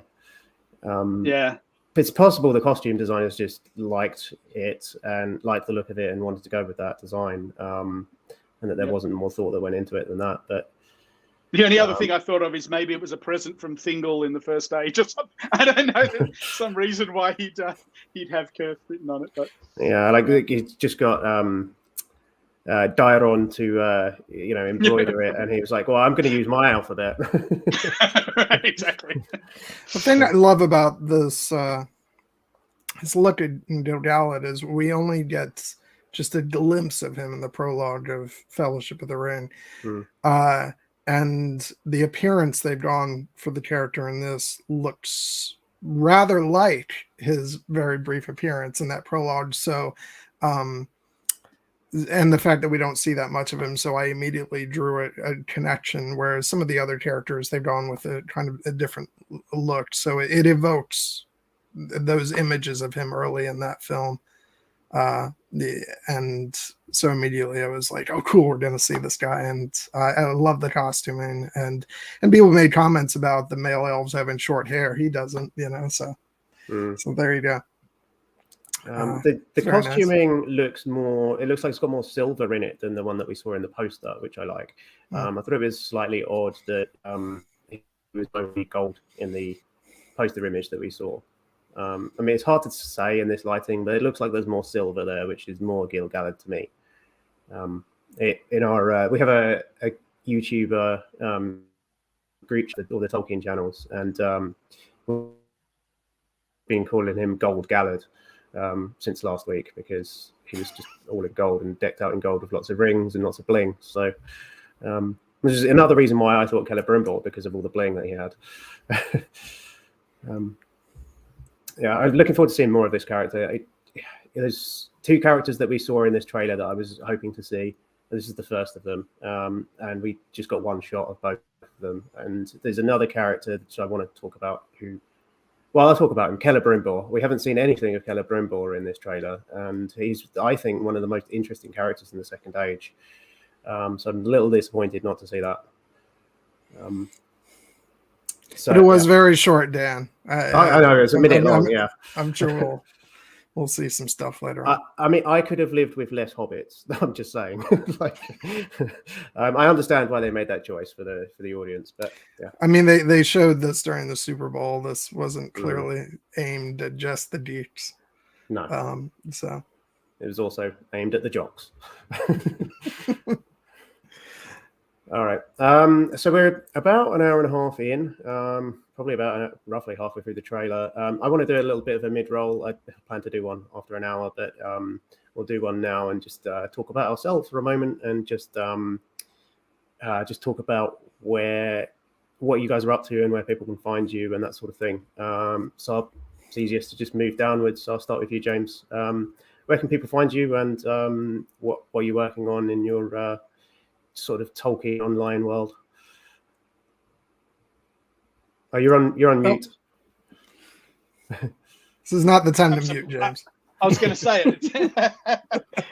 It's surprising that it took an hour and a half for me to make that mistake. Yeah, so my background is as both a linguist and a software engineer, and I spend a lot of time writing software for helping people to study texts and languages. And a couple of years ago, I decided to, because I've been a Tolkien fan most of my life, decided to turn my attention towards applying those same sorts of things to the works of Tolkien, and so started the Digital Tolkien Project. And so that's the best place to find me. digitaltolkien.com is the project homepage. Digital Tolkien on Twitter is the main place that I share things. Digital Tolkien on Instagram as well. I've started posting various charts and graphs of stats about the text. So yeah, Digital Tolkien on Twitter, Instagram, and digitaltolkien.com on the web. And you're also teaching with Signum. You mentioned it earlier. I think you're doing a course on Tolkien's invented languages at the moment. Is that right? Yeah. So there's a few courses that I'm going to be running there. Just finished a 1 month course with Elise Trudel-Cedeno, I mentioned before, teaching Tolkien's invented languages as they are revealed just in Lord of the Rings. So what can we learn about Tolkien's languages just from studying the examples in Lord of the Rings? I'm hoping to do another course on the writing systems, Tolkien's invented writing systems. And then we're also hoping to do 2 other courses in the lead up to the Amazon series. One called Bridge to the Silmarillion, to basically, for people that have read Lord of the Rings but have always been too scared to read the Silmarillion, kind of a gentle setting the scene by doing readings initially from Lord of the Rings itself to kind of set the tone and get whet people's appetite for the kinds of questions that the Silmarillion is going to answer.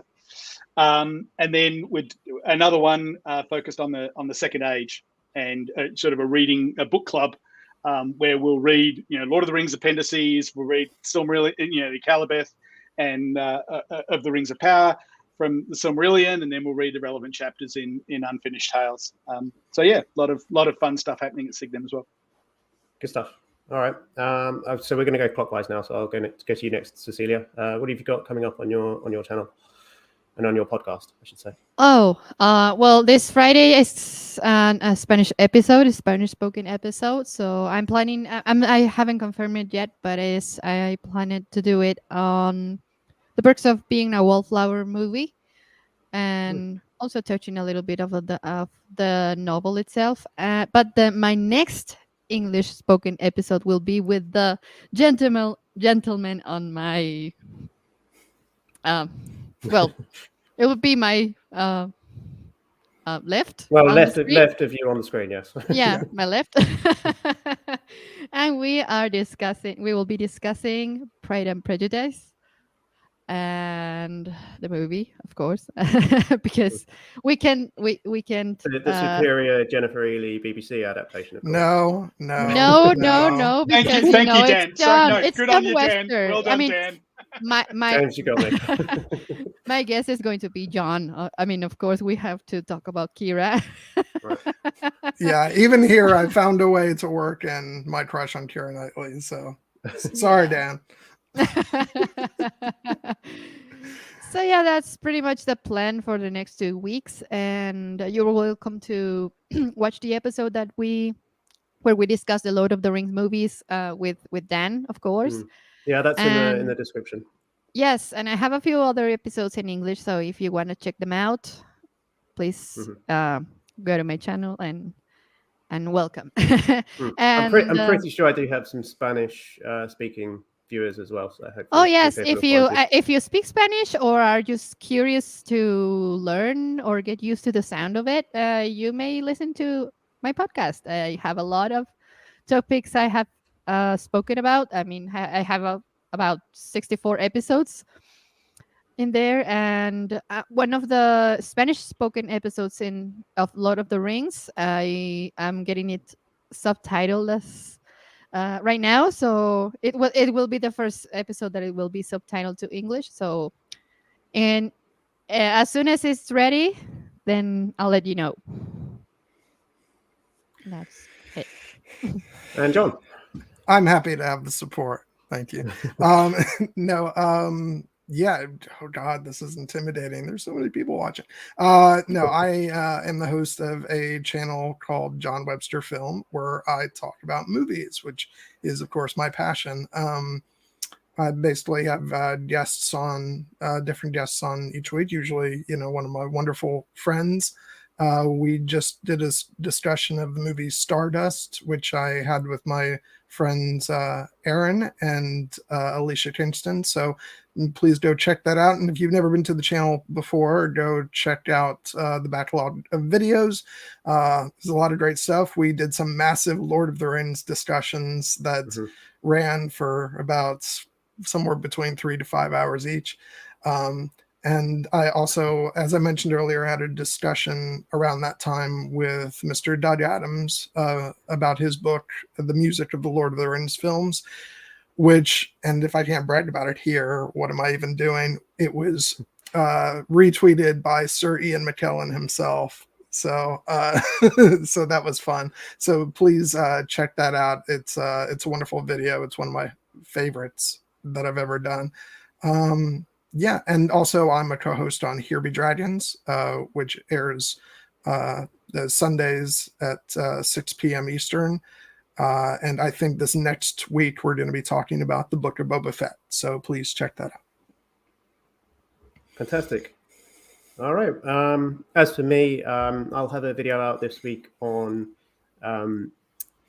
sort of Gandalf's investigation on the One Ring, and trying to answer the question of why does it take him so long to figure out that the One Ring is the One Ring, and sort of how does he not figure it out? Because a lot of people have trouble with this when they read the book, and yeah, it's one of the most asked questions around actually about the story. So yeah, I'm editing that now, so hopefully that should come out on Wednesday.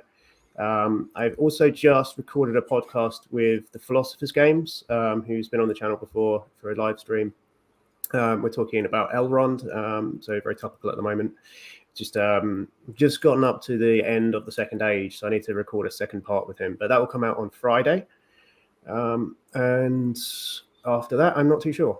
Probably back to the Silmarillion again, so that'll be the second half of chapter 17. I'm also trying to bridge the gap between the Lord of the Rings and the Silmarillion. So I've got a long-running series on the channel where I talk about the kind of the themes and break down the story for newcomers, and also try to include some other versions of different stories and so on. So definitely check that out if you're interested in reading the Silmarillion. But yeah, without further ado, let's get back to the trailer, if that's all right with everybody. Bring it back on screen here. Oh my god, I love this. Yeah. It just That's one of the most intriguing and exciting shots of the trailer. Just because we actually see Galadriel in action with the armor, so it's pretty exciting. Mm-hmm. This is clearly the northern armies that she's the general of. You would think. I'm not sure who they're fighting. Presumably some horde of orcs or something. But I said this in my breakdown last night, but I'll say it again. A few people that have been very critical of some of the choices that the writers and showrunners have made about different characters and the way that they've chosen to adapt this have been quite critical of the fact that Galadriel seems to be a much more martial character, that she seems to be wielding a sword and wearing armor and just generally doing kind of fighting type stuff. In D&D parlance, she's rolled a fighter in this particular adaptation. But I don't have a problem with it at all. I think it works. If you look at different versions that we've got of the character, there's a version where she fights in Alquilonde against Feanor and his sons during the first kinslaying. There's there's reports in various sources about her being tall and strong and athletic and competing with men in that way. And Tolkien even describes her as an Amazon at one point. Yeah. I mean, which you can't put it much stronger than that, really. Yeah. And I haven't said this before, but a lot of people that I've seen have been making the argument that she's more of a magic user and less of a fighter. And I would argue that actually some of the depictions that we got of her in the Hobbit films there's maybe less precedence for her wielding that type of magic than there is for her doing fighting, honestly. You could argue. So it's a little strange, but I'm primarily excited for this version of the character that we're going to see, the scrappy adventurer, the kind of soldier, and the warrior that we're going to see here. It's interesting, and it fits the lore in ways that a lot of people are not admitting. Yeah, I mean, even down to the name Galadriel, which basically means a golden crown, is a reference to the fact that, and it's described as this, it's a reference to the fact she did her hair up during physical training. Right. I mean, it's in the name, right? That she. Yeah, and I mean, she's one of the oldest elves on Earth, Middle Earth, right? She's older than the moon itself, and it makes sense that someone who has had a lot of time in her life is actually able to do a lot of things that we'd never even imagined. So I really don't think it's so wild, the idea of seeing Galadriel fighting, because she led a rebellion. She has had a lot of time to do whatever she wants on this world.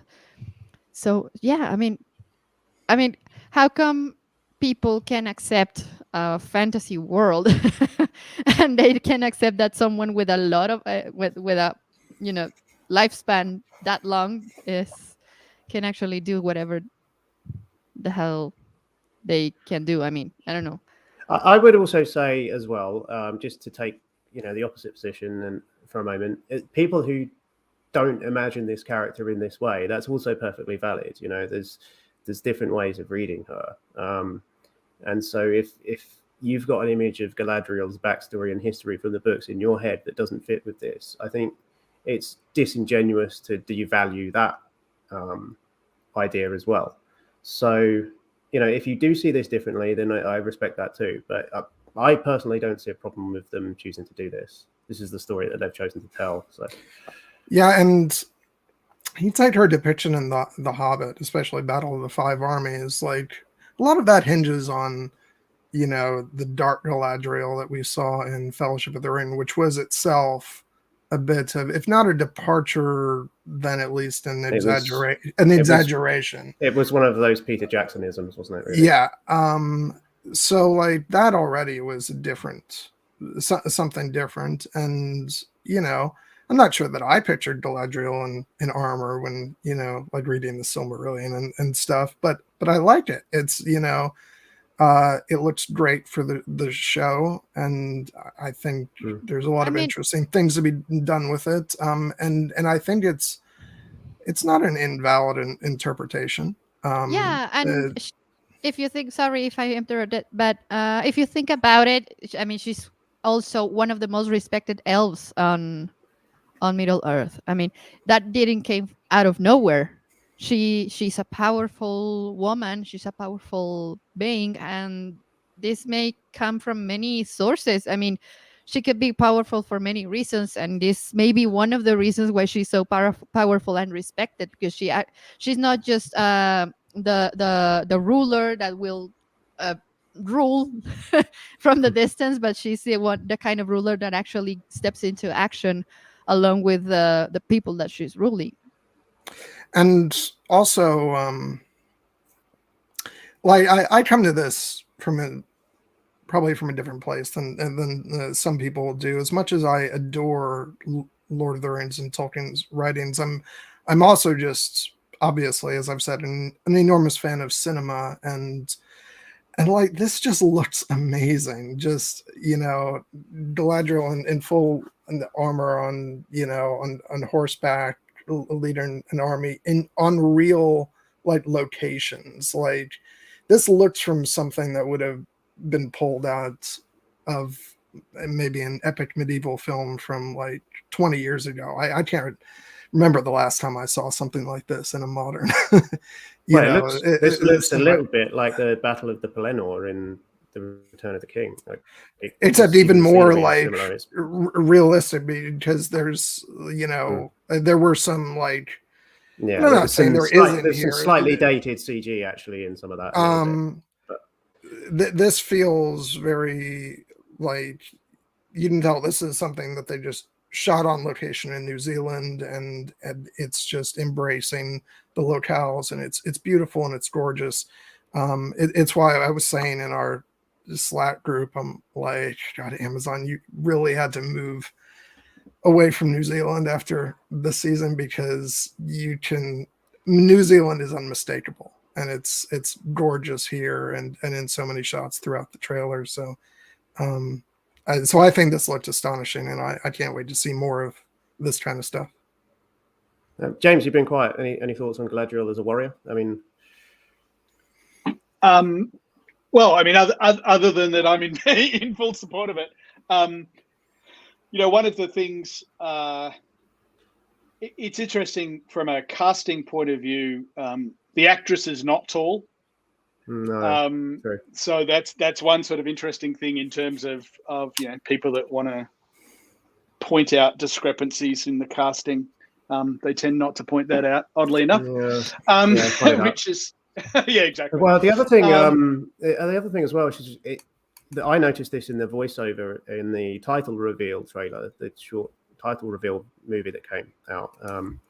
Seems like a long time ago now, but the voiceover that she did, it was kind of quite high pitched, and Galadriel was said to have quite a deep voice for a woman as well. Yes. Yes. So that was something that kind of made me think maybe this is not the Galadriel that I quite had in my head. In that way. I think that was when that first that title trailer came out. I think that was a difficulty a lot of people had, was they were so used to Kate Blanchett's voice. Blanchett, yeah. I also just want to inject real quick that there's some comments being made about the actress's age and looking different than Kate Blanchett. The actress is 32 years old. Kate Blanchett was about 30 years old when they shot Lord of the Rings. Yes. So the age is actually perfect. Mm-hmm. Yep. Yeah. Okay, let's move on, I think. So we've got this. I think this is Galadriel again, facing down some sort of monster. I think this might be one of the weakest bits of CG that we've seen in the trailer, actually. When you look at it in frame by frame, anyway. I guess it's some kind of troll. Would be my guess. It's not terribly similar to Peter Jackson's Trolls, but that doesn't have to be a bad thing. But it's a peculiar looking monster with tusks and horns, and looks like it's got like 2 jaws or something. I don't really understand what's going on here. Any thoughts on this? I mean, it looks like it's got ice blocks of ice coming out of its fur. I as don't well. think I mean, that's Galadriel. I don't think that's Galadriel. Can you? Yeah, go it might not be. Yeah, I was it may wondering be about that. someone that is coming along with her and when she that's was not- scaling. Yeah, that's not her. That's Yeah. not. I mean, it's the same. They've got the It's the bow. same Do they have a outfit, bow isn't and arrow and Not the same do outfit. they have Maybe do they have a quiver? Is that a Maybe quiver it's on the one of- back? And do they think have a so, yeah. spear? yeah, a Yeah. companion or something. And Who do what we you think this mentioned is? about the Is this a woman? CGI, no, that's definitely a man. Yeah. That's Yeah. jawline of a man. And what you said about a CGI, well, this may be this way, probably because it's just a teaser. Usually, when the movies or the series or the TV series are not completely edited, they just grab some footage, even though it's not a full and 100% finished. Could And be, maybe this still has a lot they have some work to do with this image in particular. But yeah, maybe that's why the quality is not the same as the one we saw in the other images. Maybe that's one of the reasons. I don't know. Yeah, I'm curious what kind of creature this is. It's if she is like going up into the Forodwaith looking for evil, potentially looking for Sauron, it could be that there are leftover monsters from Angband and Utumno from the First Age. So there are Tolkien is full of references to kind of unnamed monsters. There's the nameless things under Moria, and there's the beasts of horn and ivory that Orome was hunting during the early chapters in the Silmarillion. There's Tolkien is full of little references to things that we just have to kind of imagine at the edge of our imagination, and so this is one of those. So they're free to invent their own monsters. Does kind of look trollish. The term that's being used for it is an ice troll, which just makes me think of Skyrim, to be honest. But yeah, don't have too many more thoughts about this.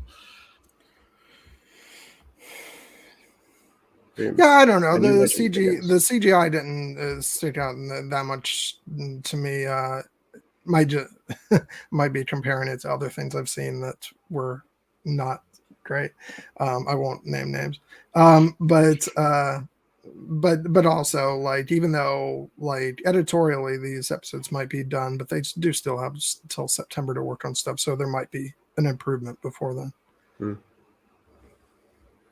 So this shot here looks like Lindon. I saw somebody on Twitter earlier zoom in on the elven characters, and it's Twitter, so they captioned it with enhance, like it's 24 or something. But yeah, if you do zoom in, I can't do it here, but if you do zoom in, you can see what look like some kind of knights. Almost, they look like they're wearing kind of like highly polished silver white armor, and then some other people in sort of flowing gowns kind of around them in a semicircle. I think this is clearly Lindon. It's very reminiscent of the image that we've seen of Elrond and Galadriel in Lindon. So I think this is that location, but no idea what's going on. It also kind of reminded me of from a visual, I mean, different colors and stuff, but very much the White Council stuff in An Unexpected Journey in Rivendell, with that kind of, the way they're gathered around and stuff. But yeah, I like it. It's beautiful. Yeah, it's a location that I'm excited to see. Again, I'm going to go back to Celebrimbor. I would have liked to have seen more Eregion than Lindon, because I just find that a more interesting setting in many ways. But maybe we won't see much of that in the first season. I would like to I would like to I don't know, see a little bit of the relationship between him and Galadriel. Between Gil-galad and Galadriel, or no, Elrond and Galadriel. Yeah, I mean, their friendship that they develop. I mean, she eventually becomes his mother-in-law. But yeah, I mean, it would be interesting to see. That camaraderie, I don't know how to call it, that friendship that unites the sort of reunites the realms of elves much Mm. later in the picture. I don't know, that would be interesting to see. Yeah, it's interesting because they're Mhm. also kind of distant cousins as well, a little bit. Yeah. Elrond's being related to basically everybody anyway, so. But yeah, there doesn't seem to be too much else to say about this image. But on Elrond and Galadriel, we have seen one image of them, and they're kind of embracing as if they're old friends, I would say. I have seen some people suggest that it looks almost romantic, but no, because no. there's a big age gap there for one, and she's his future mother-in-law. So let's not have the Game of Thrones conversations. Bye, Stephen. Thank you. Bye, Stephen. Well, I think it's born out of admiration for each other, right? Yeah. I mean, and you don't really have to. Well, I mentioned this on the streaming that we had, Daniel, that I think it's important to portray on TV real friendships between men and women that are not a sexual attraction per se. Yeah. So I think this is an opportunity in a million to portray something like this, and it will be very positive, and it will help to erase this mythical, stupid idea of the friend zone. I'm hoping that's true of Galadriel and Halbrand as well. Yeah, I'm really hoping that the shipwreck is not a meet cute, and that there's going to be some kind of romance there. I think that would be a mistake. I want to see some definition and some kind of life given to her relationship with Celeborn, because one of the things about the fact that we've got so many different versions of Galadriel, and the version that is in the published Silmarillion is kind of peters out because Christopher kind of I don't want to criticize Christopher here, but he kind of was conservative about how he approached that storyline and left parts out that he could have included. And one of the problems that arises from that is that their relationship seems very tacked on, and he is kind of lower than his very awesome wife in The Lord of the Rings as well, but it would have been nice to have found out more about those two together.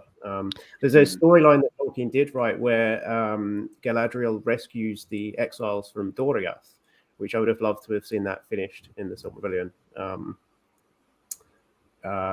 Yeah, I'm rambling here a little. Somebody jump in. Yeah, but yes, I mean, I don't know. Go on. We haven't seen any casting for Celeborn. Correct me if I'm wrong. No. Yes, we haven't, and maybe that the man that we saw earlier, maybe it's him. Maybe, yeah. It could be him. It could be him. It would make sense that he's the one to take this journey with Galadriel. Yeah, I mean, if they follow the Lord of the Rings timeline, she was already married to Celeborn while she was in Linden. So, we'll see. I guess I'm going to go back to Celebrimbor one more time. There was also a storyline in Unfinished Tales where he was said to have been, or it's hinted at that he was in love with her, and or at least kind of had a crush on her while she was married to Celeborn, which they're also kind of cousins as well. So you could argue that this is a bit, little bit suspect on him, on that version of him. But that could be a plot string that they could pull on in the storyline that they may well write in this show, that there could be a kind of love triangle that goes on between those characters, maybe. Yeah, anyway, that we've talked about Celeborn enough, for sure. So this is Prince Durin the Fourth. And we have a Patreon question about this, which I want to read out before we go any further. This is Owain Arthur playing Durin the Fourth. Let me find this quickly. This is my newest Patreon supporter. This is A.N. Kreutzberg, and she says, "Hello all. One of the images released in the Vanity Fair article is of Durin the Fourth. My question is, will you explain the reincarnation of Durin? What is the prophecy? Is it the same spirit being reborn 7 times? How do the dwarves know that a child is the reincarnated Durin? I'm not sure that there is an answer in the Legendarium, but any insights you can offer would be appreciated. Thanks all for your discussions. So I think I can answer this. And I think probably James is the lore guy probably on the panel. I'll go to you on this as well and see if you have anything else to add. But the question mentions a prophecy. And the prophecy that I'm aware of with the Durin, the line of Durins, or the reincarnation of the Durins, is that there would be a last and final Durin who would sort of signify the end of the days of the dwarves, and that they would kind of almost retire into the background as an ongoing sort of race in Middle-earth at that point. And that's kind of what happens. There's a Durin the final, who's Durin the 7th, I believe. Yep. The thing with the Durins is that so there's the original Durin was one of the first fathers of dwarves, who was one of the dwarves who Aule the Maker himself made, Mahal as the dwarves themselves call him. And he was the father of the line of Durin of the Longbeards. And so he was a kind of mythic figure who was said to have lived for, centuries and centuries, and he was Durin the Deathless. So he was this kind of legendary figure in dwarvish history. And he eventually died. We don't know too much about the circumstances of that, but he eventually died sometime before the First Age. And then, so the Durin that I was expecting to see in this show, getting back to the show, was Durin the Third, who is the Durin who was given the Ring of Power. My latest understanding of this is that we will see both Durin the Third and Durin the Fourth, actually. Yep. Which is a slight deviation from the books in that I don't think they were alive at the same time in the books, as far as I'm aware, and I don't remember the dates off the top of my head. But Durin the Fourth was the Durin who was there during the War of Last Alliance. So in order for them to compress the timeline, they do have to probably have both of these characters or combine them into one. So I had previously assumed that that's what they were doing, that they were combining them into one character. And now it seems that they're going to show both, and that potentially Durin the Third will be Durin the Fourth's father, would be my guess. So that's what's going on there with the show. But to complete the answer to the question, the Durins were said to have been reincarnations of the original Durin the Deathless as this legendary figure in Dwarven society. And it's sort of implied in the texts that we get in the Silmarillion and elsewhere, which are predominantly within their sort of meta frame are kind of elvish texts. Certainly the Silmarillion is from an elvish slant, an elvish perspective.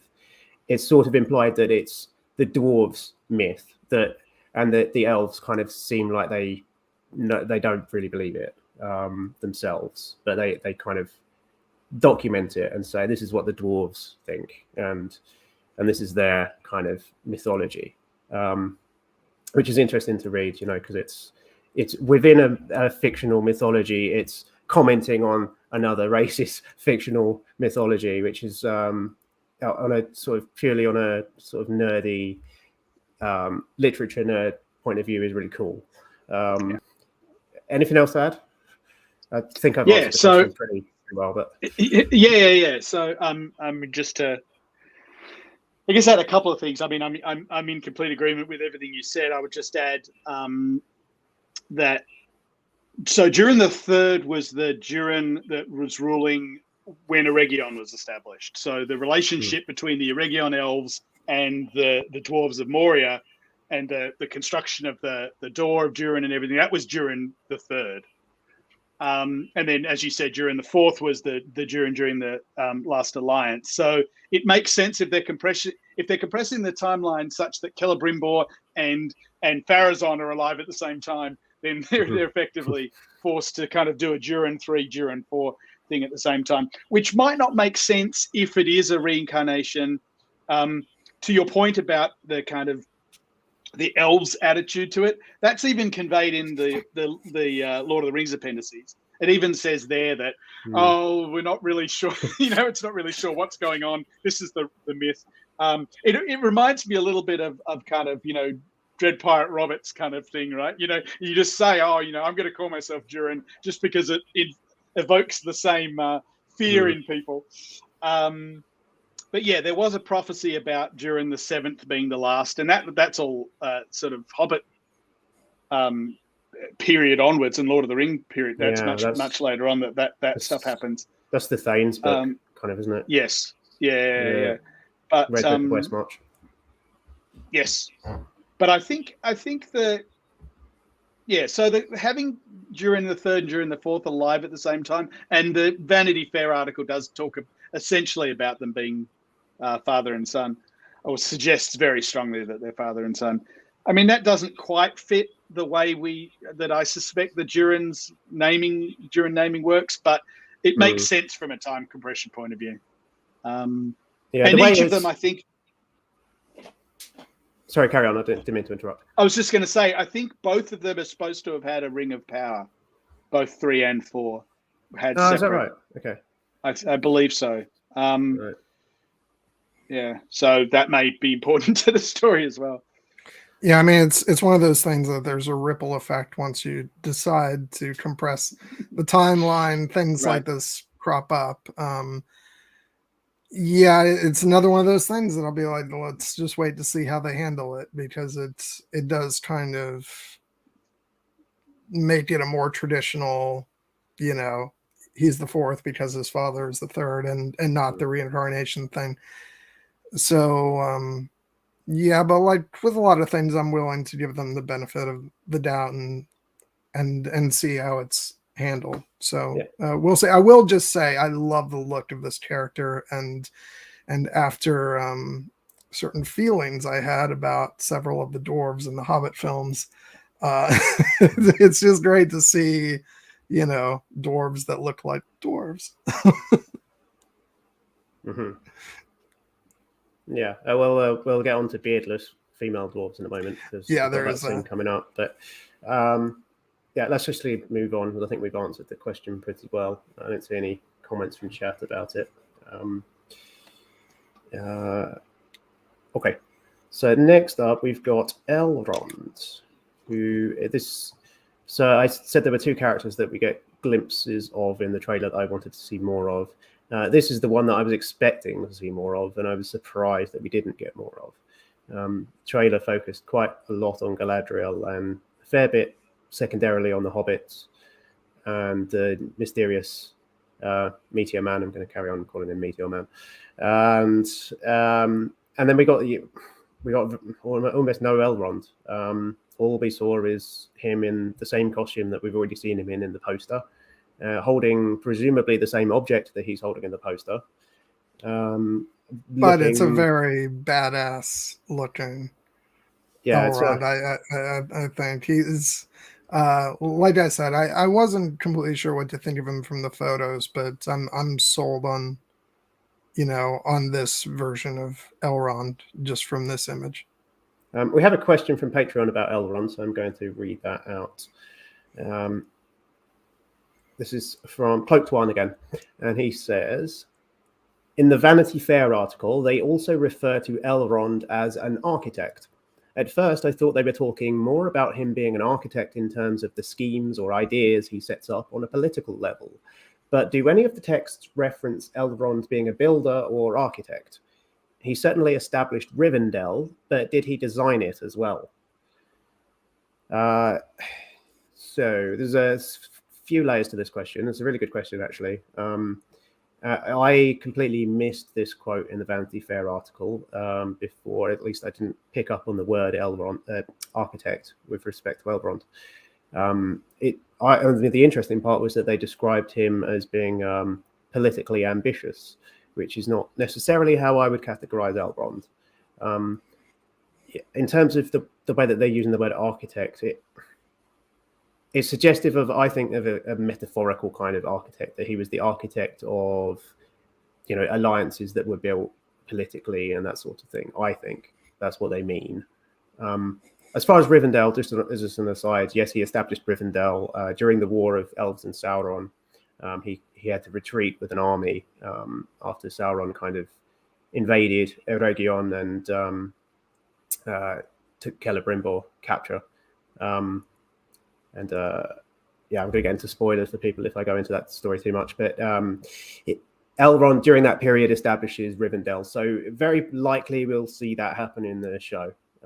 So yes, he establishes Rivendell, but it's interesting because it's kind of like a military base at first, because it's a place for the army that he is commanding to camp out during that conflict. And then after the war, they establish Rivendell as a permanent Elvish stronghold guarding the pass over the mountains. So you would think that that Rivendell was built up over time after that point, would be my guess. So in a sense, yes, he's an architect and a builder. It's not the thing that he's best known as, but yeah. Any thoughts on, this is to the panel, any thoughts on Elrond as a political operator? Because this is interesting. Yeah, no, I agree that that's not the first thing that comes to mind necessarily, but Lawmaster and healer are the two epithets that are most often associated with Elrond. Well, but it would be more. Well, sorry. Go ahead. Okay. No. You go ahead. It would make sense for him to be a little politically ambitious, being I don't know, raising in power, right, powerful enough to build his own stronghold. Not necessarily in a bad sense, or maybe I don't know, like in human ambition kind of thing, you know. I don't know how to explain it because of language barriers, but I mean, I don't see him as someone who is willing to step on everyone in order to gain power, but I see him as someone who wants to protect the people around him, or the people he loves, and therefore he would need to gain some political power. I don't know if I can explain myself a little bit. Maybe that's what they mean. I don't know. But no, that makes sense. And I think your English is better than you think it is, because you've picked up on the word ambitious, which I think is the problematic word in the way that they categorize in there. Because, yes, there is an element of politics to Elrond, but I wouldn't describe him as ambitious in the human sense, which is what you said, which is, I think is exactly right. I mean, I'm always sort of aware of the fact that when like showrunners or publicists are throwing around these words describing characters and and the shows in general, it's very often they get across sort of an idea or a notion, but it's not always like a perfect translation of what ends up being on screen. So I'm kind of taking it with a grain of salt. I think he will be very political. I think, like, you see me, he's here with the dwarves. I'd see him as the character trying to, like, bring different factions together and doing that. It is just the ambitious word that I have an issue with. But I think we'll see as more is unveiled. Yeah, I was surprised that he gets described in the context of the relationship with the Moria dwarves as well. Like, it's, as far as I know, that's not something he was involved in. That the relationship between Eregion and Khazad-dûm was not Elrond related in any way at all. But from what I've read in Vanity Fair, it sounds like he's the primary instigator of that alliance. You more associate Galadriel with that relationship. Yeah, I was, and Celebrimbor as well. Yeah. Celebrimbor's attraction to Eregion was to be near the dwarf. He was the most dwarf-like in his interest in craft, in that sort of stuff. The other thing that I think we're seeing aspects of Elrond that we don't know, we haven't previously known about. One thing that I mean, we have no idea if this is going to be covered, but I'm really hoping we get more of Elrond dealing with the issues of mortality that we brought up before, because Elrond, more than, you know, you talked before about the Second Age being largely about sort of questions of mortality. Elrond, more than anyone else, has already gone through that. I mean, even forget the decision that his daughter made. His brother made that decision. He and his brother made that decision, and I would love to see some reference to how he dealt with that. I mean, that would be amazing. Even his parents, right? When Eärendil went to Valinor, the deal was you're not allowed to go back to Middle Earth. So Elrond's great grandmother, Luthien, his parents, his brother, and then eventually his daughter. All of them. I mean, he's surrounded by people that have been confronted with these questions of mortality, and I'm really hoping we see some of that conflict in him. I don't know if we will, but yeah, great. It would be great. It would be great, but because one of the things that I complained about them, especially the movies and about Elrond and Arwen's decision, is the fact that, I mean, he is half human, and I mean, you would think he would be more understanding of her decision, but I understand that this, however, would be in conflict with him because he wouldn't wish his daughter to die, or to just plainly just don't never see her again. But I think he would have been more understanding, and I would love to see that here. Yeah. I mean, there's no indication we're going to get to see a flashback of Elros or anything like that, but that would be amazing to see that decision. Well, assuming they're identical twins, I bet they wouldn't even have to hire another actor in theory. Yeah. And I was thinking about that earlier. Yes, it's one of my biggest regrets about about the Legendarium is that we never get that conversation, the parting conversation between the two brothers, and what do they talk about, and how do they reach the decisions that they reach there. It would have been a very interesting account. There's the famous conversation between Finrod and Andreth in Morgoth's Ring that Tolkien aficionados will know. And that conversation is all about mortality. I almost feel as though these two characters, if they were to have a philosophical conversation about their decisions, would be a nice sequel to that story. Or it's not really exactly a story, but it's a I don't know how to categorize the Athrobeth quite, but I mean I've got Elrond on the brain at the moment actually, because I've really wanted to see more of him in this trailer, and as far as him interacting with the dwarves, it could work really well, but it's not how I think of Elrond's role in this period in history. So yeah, I mean, he always was Gil-galad's, herald and emissary and things like that. So, vice regent eventually as well. Yeah, but that doesn't seem like something that would involve political ambition. No.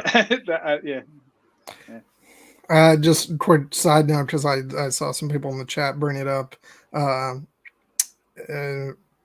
This actor also played the young Ned Stark in Game of Thrones, and I just want to say my relief that I get to watch an actor who's played Ned Stark and not have to worry about him dying in the first season, because obviously we know Elrond makes it. So.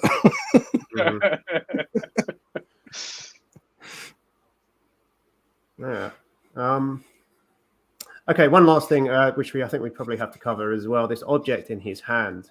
I'm just thinking about the question actually here about Elrond as an architect and a builder.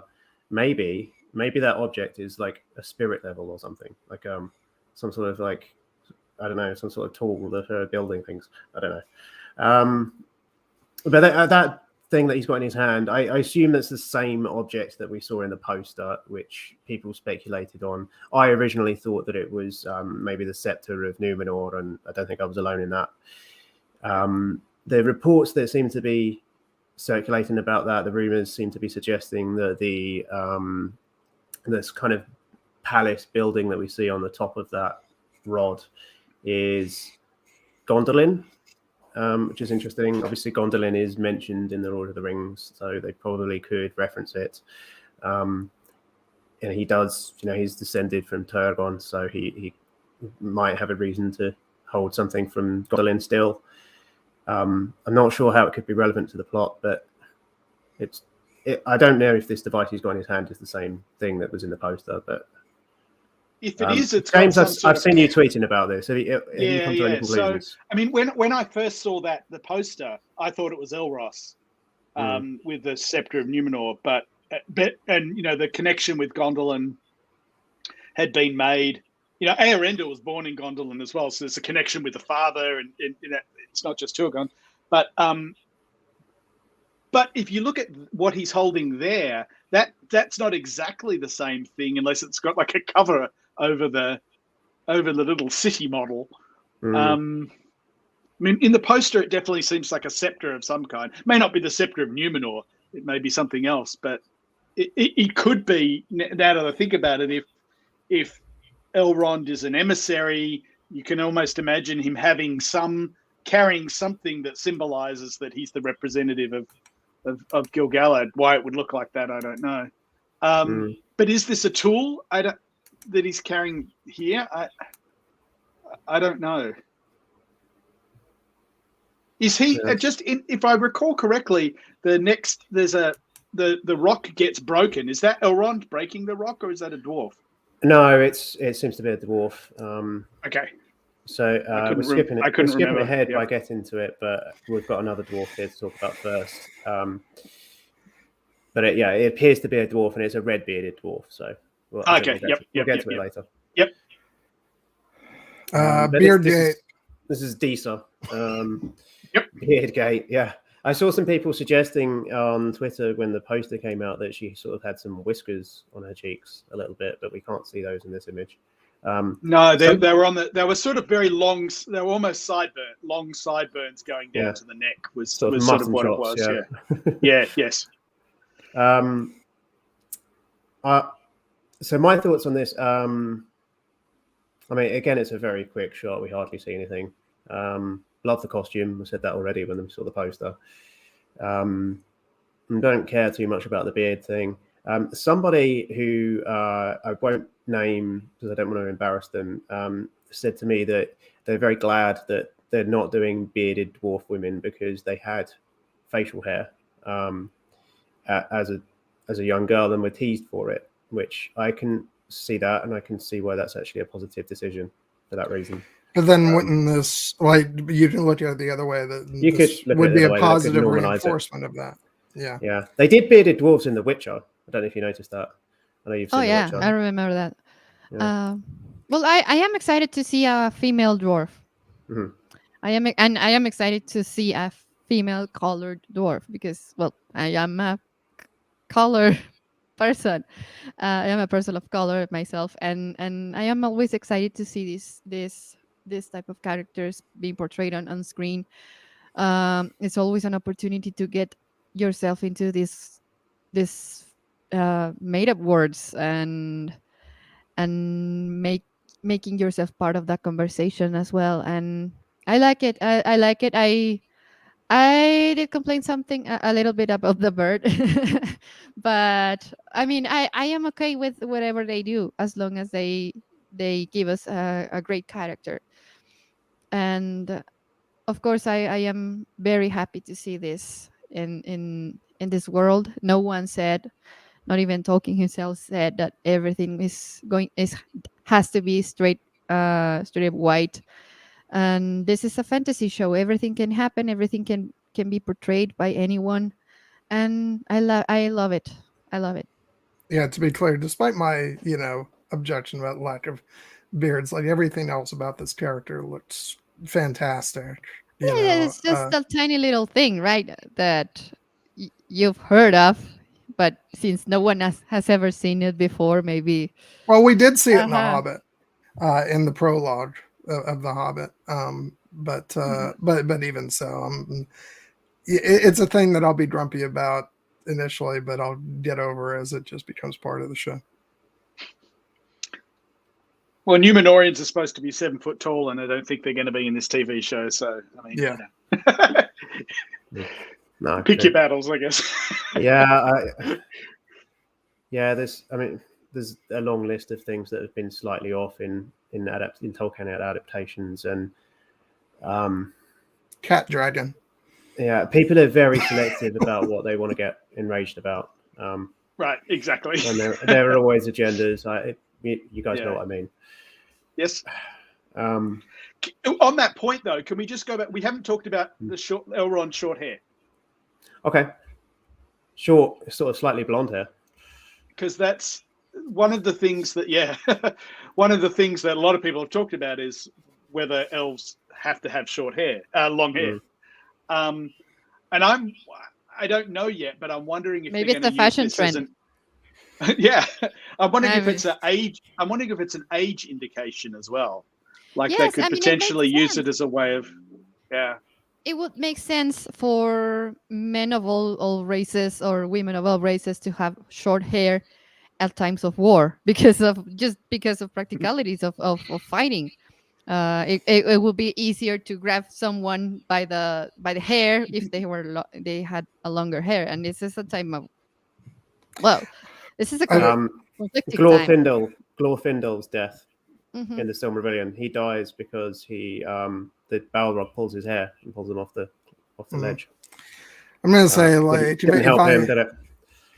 I was going to get bent out of shape over the fact that like say his hair isn't as long as say Hugo Weaving's was, I'd also have to insist on Hugo Weaving the receding had a little bit of a receding hairline. Receding hairline, and they're not going to do that to him. So yeah, I'm perfectly fine with it. He looks good. It's a different look, but hey, it's a different time. So he should have darker hair, like lore wise, but it's like very, very low on my list of priorities. Yeah, I mean, this is never mentioned on any part of the books, but maybe it makes sense that people of different ages have different styles. I mean, fashion wise is the fashion is always many times is a political statement. Sometimes it is quite known that, for example, in times of crisis, women tend to wear higher heels in order to just feel like they're escaping this world. Some sort of things.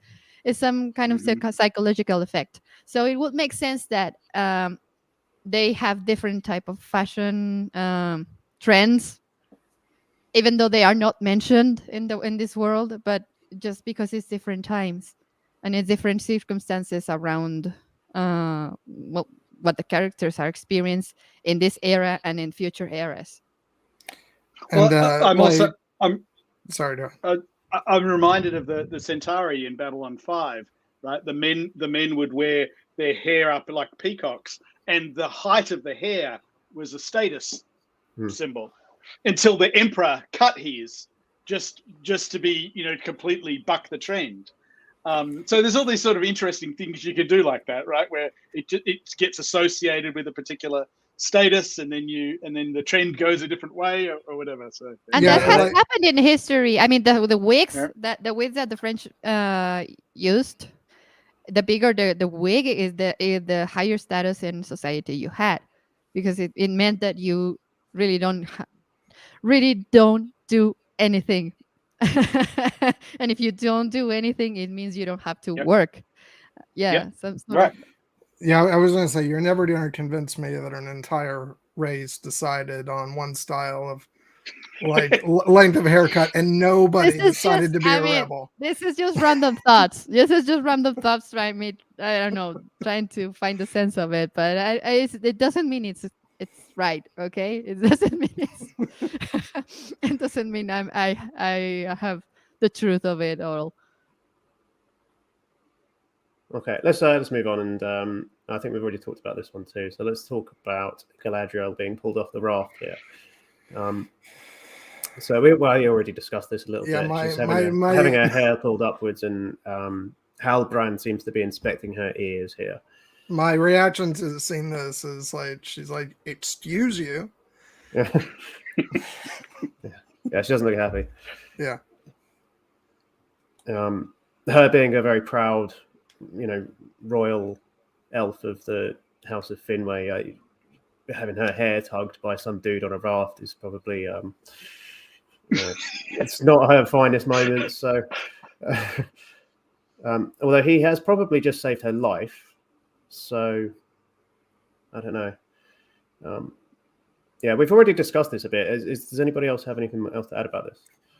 Well, the only thing I was going to say is that if they're on the same ship, and this is the first reveal that she's to Halbrand that she's an elf, does that simply mean that he didn't see her on the ship, or that she was posing as a human, or why is this such a big deal that he's kind of like throwing open the curtain and revealing the secret? Yeah, I said this earlier. Is this after the point at which elves have been banned from Numenor? This is my question, because that seems to be the conclusion there, that he's inspecting her because they're just off the shore of Numenor, and he's either because he's concerned that she'll be taken prisoner if she reaches the island, or because he feels that she doesn't belong there himself. He's a kingsman himself, and he doesn't, it's a xenophobic reaction in that way. Yeah, I don't have too much more to add, I don't think. Yeah, no, I mean, you guys have kind of said my thoughts on it with I think the situation was probably that they're both on the same ship rather than just she's somehow out there in the water. In the middle of the ocean. Yeah. I do have something to add about this. Somebody had a detracting comment about this scene earlier, which made me think, and maybe may have been right. So somebody said, like Book Galadriel, if she had been pulled out of the water by a mortal and pulled up onto a raft, and she was trying to hide her identity, she was trying to pose as a mortal, and then the mortal had pulled her hair, like that would never be necessary with Book Galadriel, because you would know if you saw Galadriel that she's an elf, and that she's not just any elf. She's a high elf. She's an important high elf. And she was said to be one of the most beautiful women in history, and her eyes like glowed with the light of the trees and so on. So that's true. I agree. One of the things that the Peter Jackson movies did really well was Galadriel's eyes, as they had a special lighting rig where they lit up. The Christmas lights. Yeah.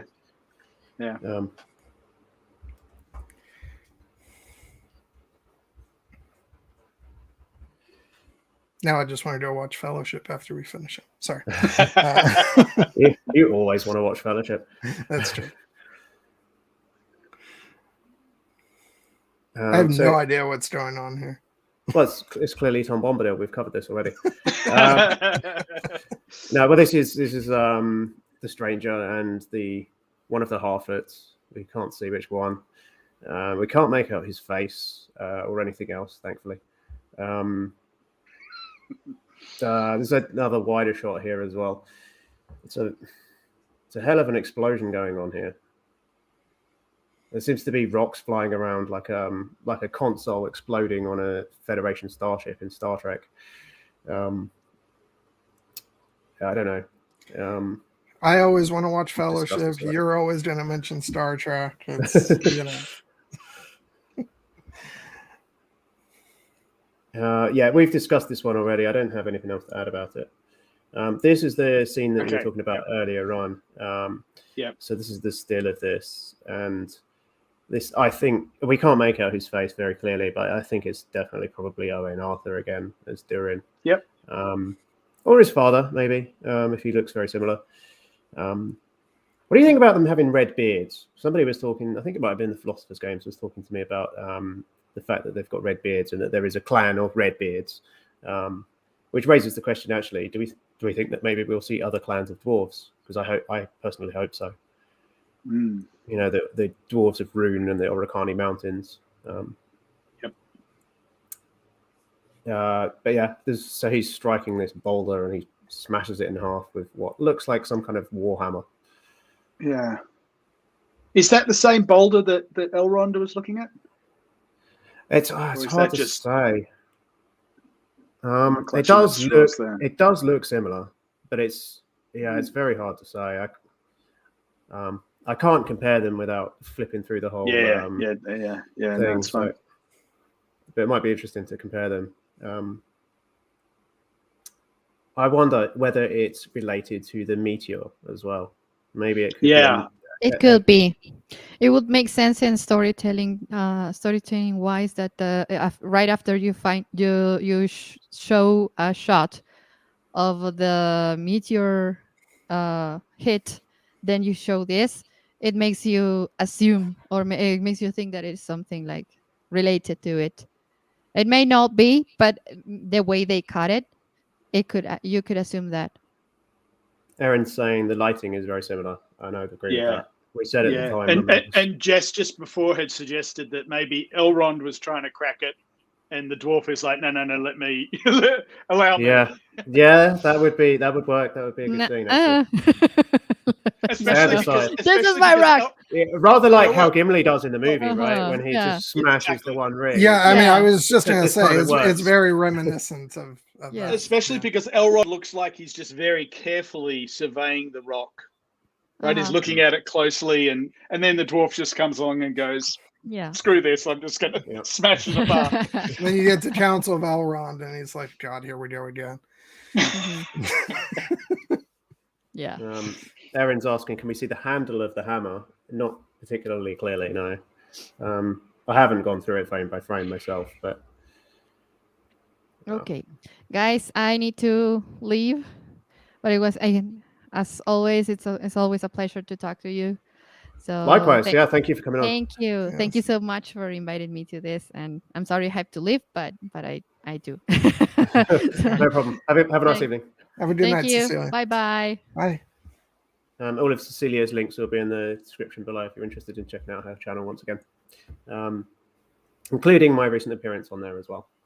Anyway, should we move on, or do we have any more comments on this? No, nothing from very dramatic scene. I think we can move on. So here we go. Smashes it to bits.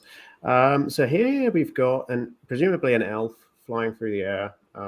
Looks like Arondir again. And I missed the first time that I covered this, the chain around his ankle. So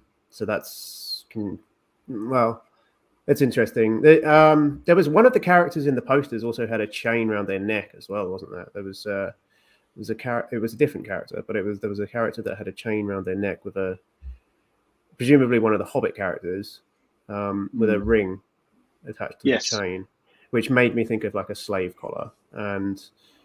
And then this is clearly it's got a kind of like slave connotation of the chain around his ankle. It's difficult to say anything about the context here. Again, it's another kind of ninja elf moment. It's another Orlando Bloom sort of moment.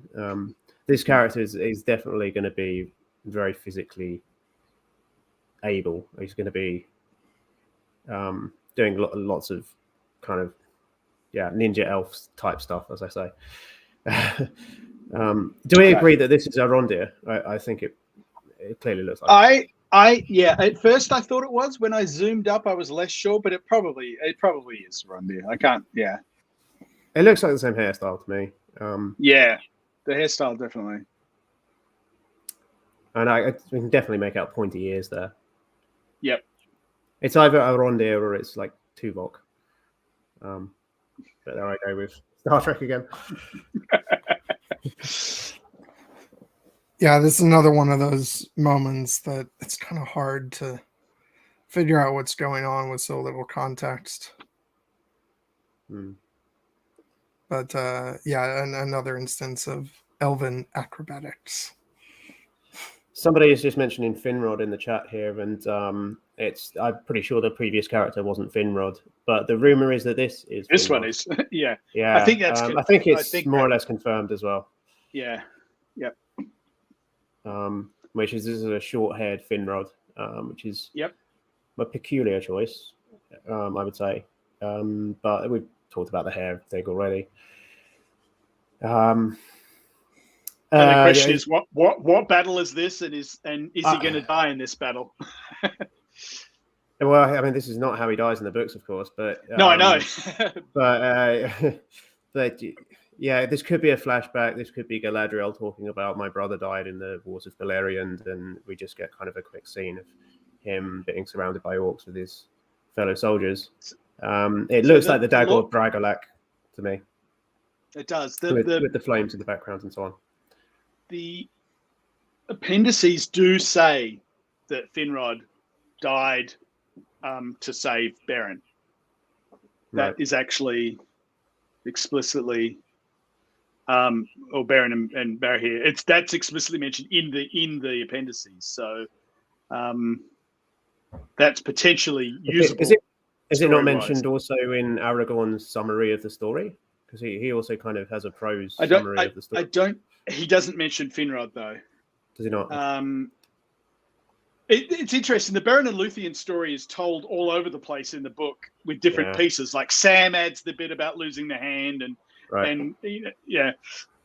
the only place that Finrod is mentioned is in the context of Galadriel. Yeah, so it just says she, Galadriel, was the sister of Finrod Felagund, friend of man, once king of Nargothrond, who gave his life to save Beren, son of Barahir. Right. So without having rights to the Silmarillion, they could still set up a story about Galadriel's brother Finrod dying to save Beren. Could be. It could also, my suggestion here, it could be also related to the backstory of the Ring of Barahir, which to include the Ring of Barahir would be a nice prequel moment for movie fans who saw that in the movie, and of course, it being potentially the Dagor Bragalak in the Silmarillion directly after that battle, what happens is Barahir saves his life and Finrod gives him the ring at that point. So they could be also setting that up. That would make more lore-centric sense. It would. I mean, that would obviously have to have permission to do that because it's not in Lord of the Rings. But that I agree, it would be nice. But I mean, I don't know what your sense of the Tolkien estate's kind of attitude to this sort of thing is. It's an unprecedented question, actually, isn't it? How would they respond if the showrunners were to ask whether they could depict that scene? I mean, we've already seen the Two Trees of Valinor. I honestly think they would consider. Yeah, I assume they'll consider each request on a case-by-case basis. Right. Yeah. It might help their story if they were able to show Finrod being, basically captured and tortured by Sauron. Yeah. Considering where the storyline is sounds like going. the estate, so it would be nice to get some Finrod backstory if we're going to see Finrod. Yeah, I mean, it sounds like the estate was actively interested in the storyline. So I suspect they were, evaluating on a case-by-case basis whether a particular thing could be used or not. We were talking just before we started, which I appreciate was a long time ago now, about the licensing and about how this is very different to how it has worked in the past. The movies have typically, the various movies, as well, not just the Peter Jackson ones, but the others have been licensed with kind of like which volume are they authorized to draw from has been the key factor, and which storylines they're able to develop has been based on which text is the primary text for that storyline. So like any Silmarillion stuff has been strictly off limits up until now. And now at this point, it seems that they've kind of, for this TV show deal, that they've kind of changed the structure of it a bit, which is really fascinating. I'm going to read the chat a little bit, but I don't know if you have any thoughts on Finrod, John. Yeah, it's funny because I'm usually kind of, again, like I'm open more to changes within like the narrative of the story that's being told, but when it comes to the history of Middle Earth, for some reason, that's where I get a little cranky, and I'm like, don't change that up too much. So I really am not fond of the idea of changing the nature of Finrod's death, and so hopefully if they're showing that they did work something out with the estates, and they can at least show something close to what occurs in the story of Beren and Luthien, and especially because that it's the story of Beren and Luthien, and I don't want to see that sort of sacrificed for the sake of what can they legally show. And it's so, yeah, I'm gonna wait to see what they do with it, but I'm probably not going to be super thrilled if they change it in a major way. But yeah. Is there any other possibilities than the Dag or Bragalat? Because I can't see a real possibility. I mean, it could be just it's possible that it could be just like an unnamed battle that they don't mention, like it'd just be a flashback scene, Right. But I mean, is there another possibility here that I'm not thinking of?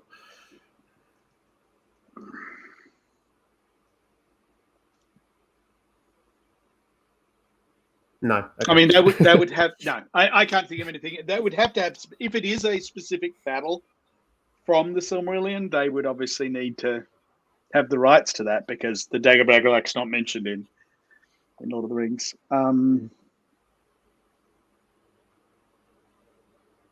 Yeah. But the fire in the background, it certainly seems like it.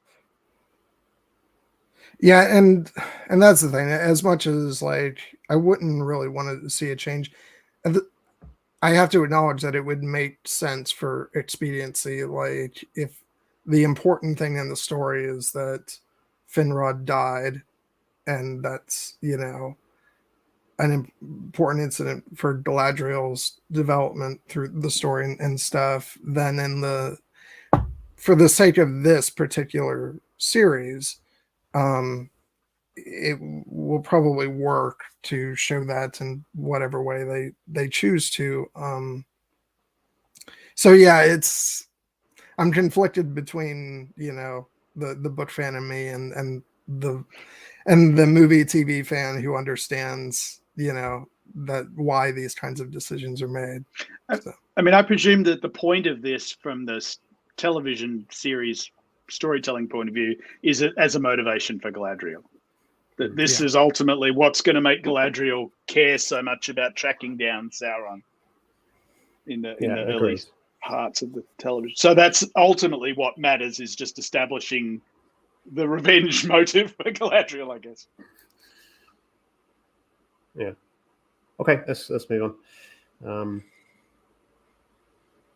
This is the very last shot in the trailer here, which is our now infamous Meteor Man, and some kind of it's obviously a hobbit. It's a childlike hand, as they described it in the poster images. Presumably, it's one of those two actresses that we were told of, one of the two half-foot hobbits. So, yeah, we discussed this a bit already. It seems to be indicating friendship. It could be indicating the naivety of the poor hobbits who are befriending this skeevy guy who's fallen out of the sky. There's so many possibilities. It's a mystery. It's a mystery that I'm sort of ambivalent about in a way, because of the Tolkien fan in me has got so many other questions. You know, the lore fan in me has got so many other questions about so many other things, that this extra plot line that they're teasing here in this trailer is, it's not quite what I was looking forward to out of this trailer, I suppose. Also because I already knew about it for the last several weeks. Because I'm friends with the guy who leaked it. There's that. So yeah, I don't know if anybody has any final thoughts on The Stranger. Well, I don't really have any thoughts about The Stranger because I just don't know much myself. No. I haven't been reading any of the leaks or anything. Pretty much what I know is from the Vanity Fair article and this teaser. But it feels like, you know, this is very intentionally chosen as a, you know, final shot to make, you know, again, like we were talking about earlier, the Hobbit connection, and like, you know, a larger hand being held by a smaller hand. Like that's something that general audiences can latch onto and say, I know that the hobbits, the small people from the movie I like. Yeah, the guy who owns the corner shop like outside my office here. I was talking to him about the show the other day because I was telling everybody about the trailer coming out, and the first thing he said is like, "That's the one with the hobbits, right?" yeah. So I actually do agree. I think one of the comments in like the interviews was like, we couldn't imagine doing Lord of the Rings without hobbits, and I know that's like a lot of people who want to basically see the Silmarillion, on screens, like, but there's so much to Middle Earth that didn't involve hobbits. But I understand it. It is very understandable if you're making a show, that has the title The Lord of the Rings. You do want to at least see some Hobbit-like, characters. And the shot is beautiful. It feels very iconic, and a great way to end the teaser.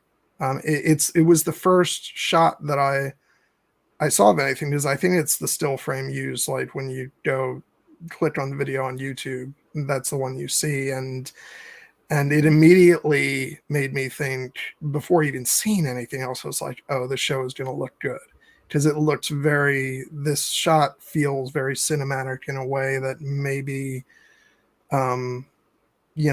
other shows, again, I don't want to pick on anybody, so I'll avoid saying, but like other shows just didn't feel like they had the grandeur of something like the Middle Earth films, by Peter Jackson, and this like immediately communicated to me a sense of scale, even though it's a very intimate shot.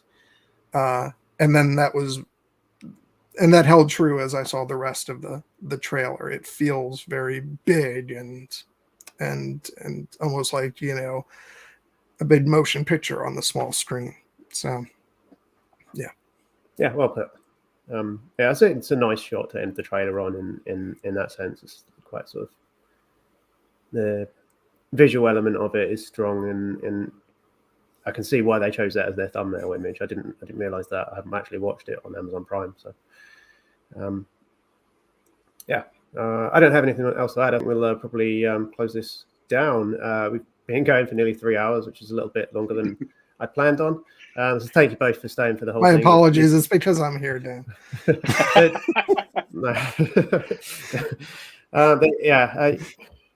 This has been the longest live stream and the most successful one I've done, in terms of numbers anyway, viewing numbers. So thank you both for staying throughout. It's been, been a wonderful conversation. I've learned a lot, actually. John, it's always a pleasure to talk to you, and it's been great to meet you, James. I've been an admirer of your kind of nerdy statistics that you do with Lord of the Rings for a while, but just sort of quietly on Twitter and so on. I do enjoy some of the things that you do with the text that other people aren't doing. The digital humanities side of things. Hopefully, I'll get back to that and talk less about it. Amazon series soon, but yeah. Yeah, I have to say it's been really nice to meet you, James. Likewise, John. Thank you for being on. Yeah, thank you, John, and thank you, Dan. Before we go out, I'll just give you guys one last chance for anybody who didn't see the mid-roll earlier, just to plug whatever you've got going on in your different lives, and just tell people where they can find you online and so on. I think I started with James last time, so I'm going to start with you, John. That's all right. Okay. I'm not sure about that, but let's do it that way. So I have a channel called John Webster Film, where I basically geek out on movies with my friends. We just had a conversation about the film Stardust with my friends Aaron and Alicia. So please check that out and subscribe to the channel if you like what you see. Please, I've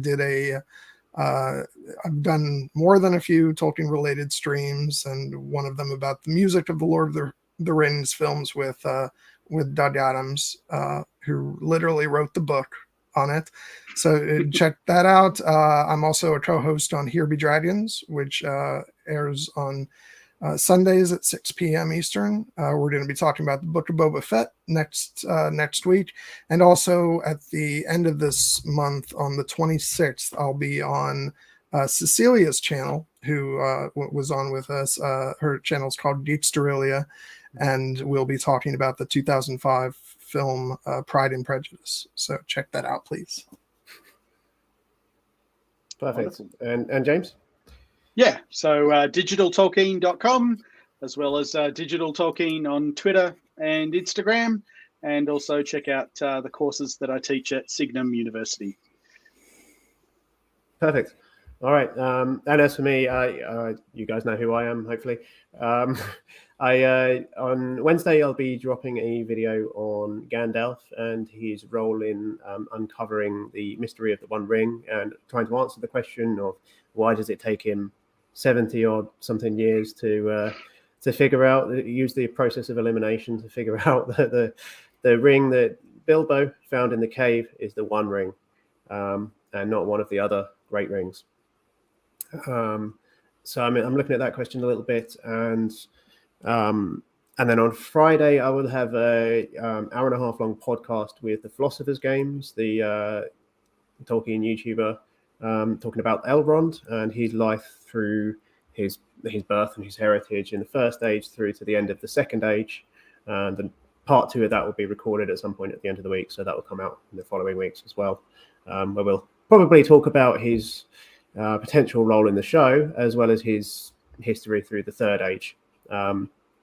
So that will be coming in the following weeks, and then after that, at some point, I'll be getting back to the Silmarillion as well. So the second half of chapter 17, the Edain entering Beleriand, which is a Finrod chapter actually. I love his stuff in that chapter. So yeah, we'll be talking about the other 2 tribes of men. So yeah, that's all from me. That's all from my guests. This has been a really fun conversation. Thank you everybody for coming out, and we'll see you next time.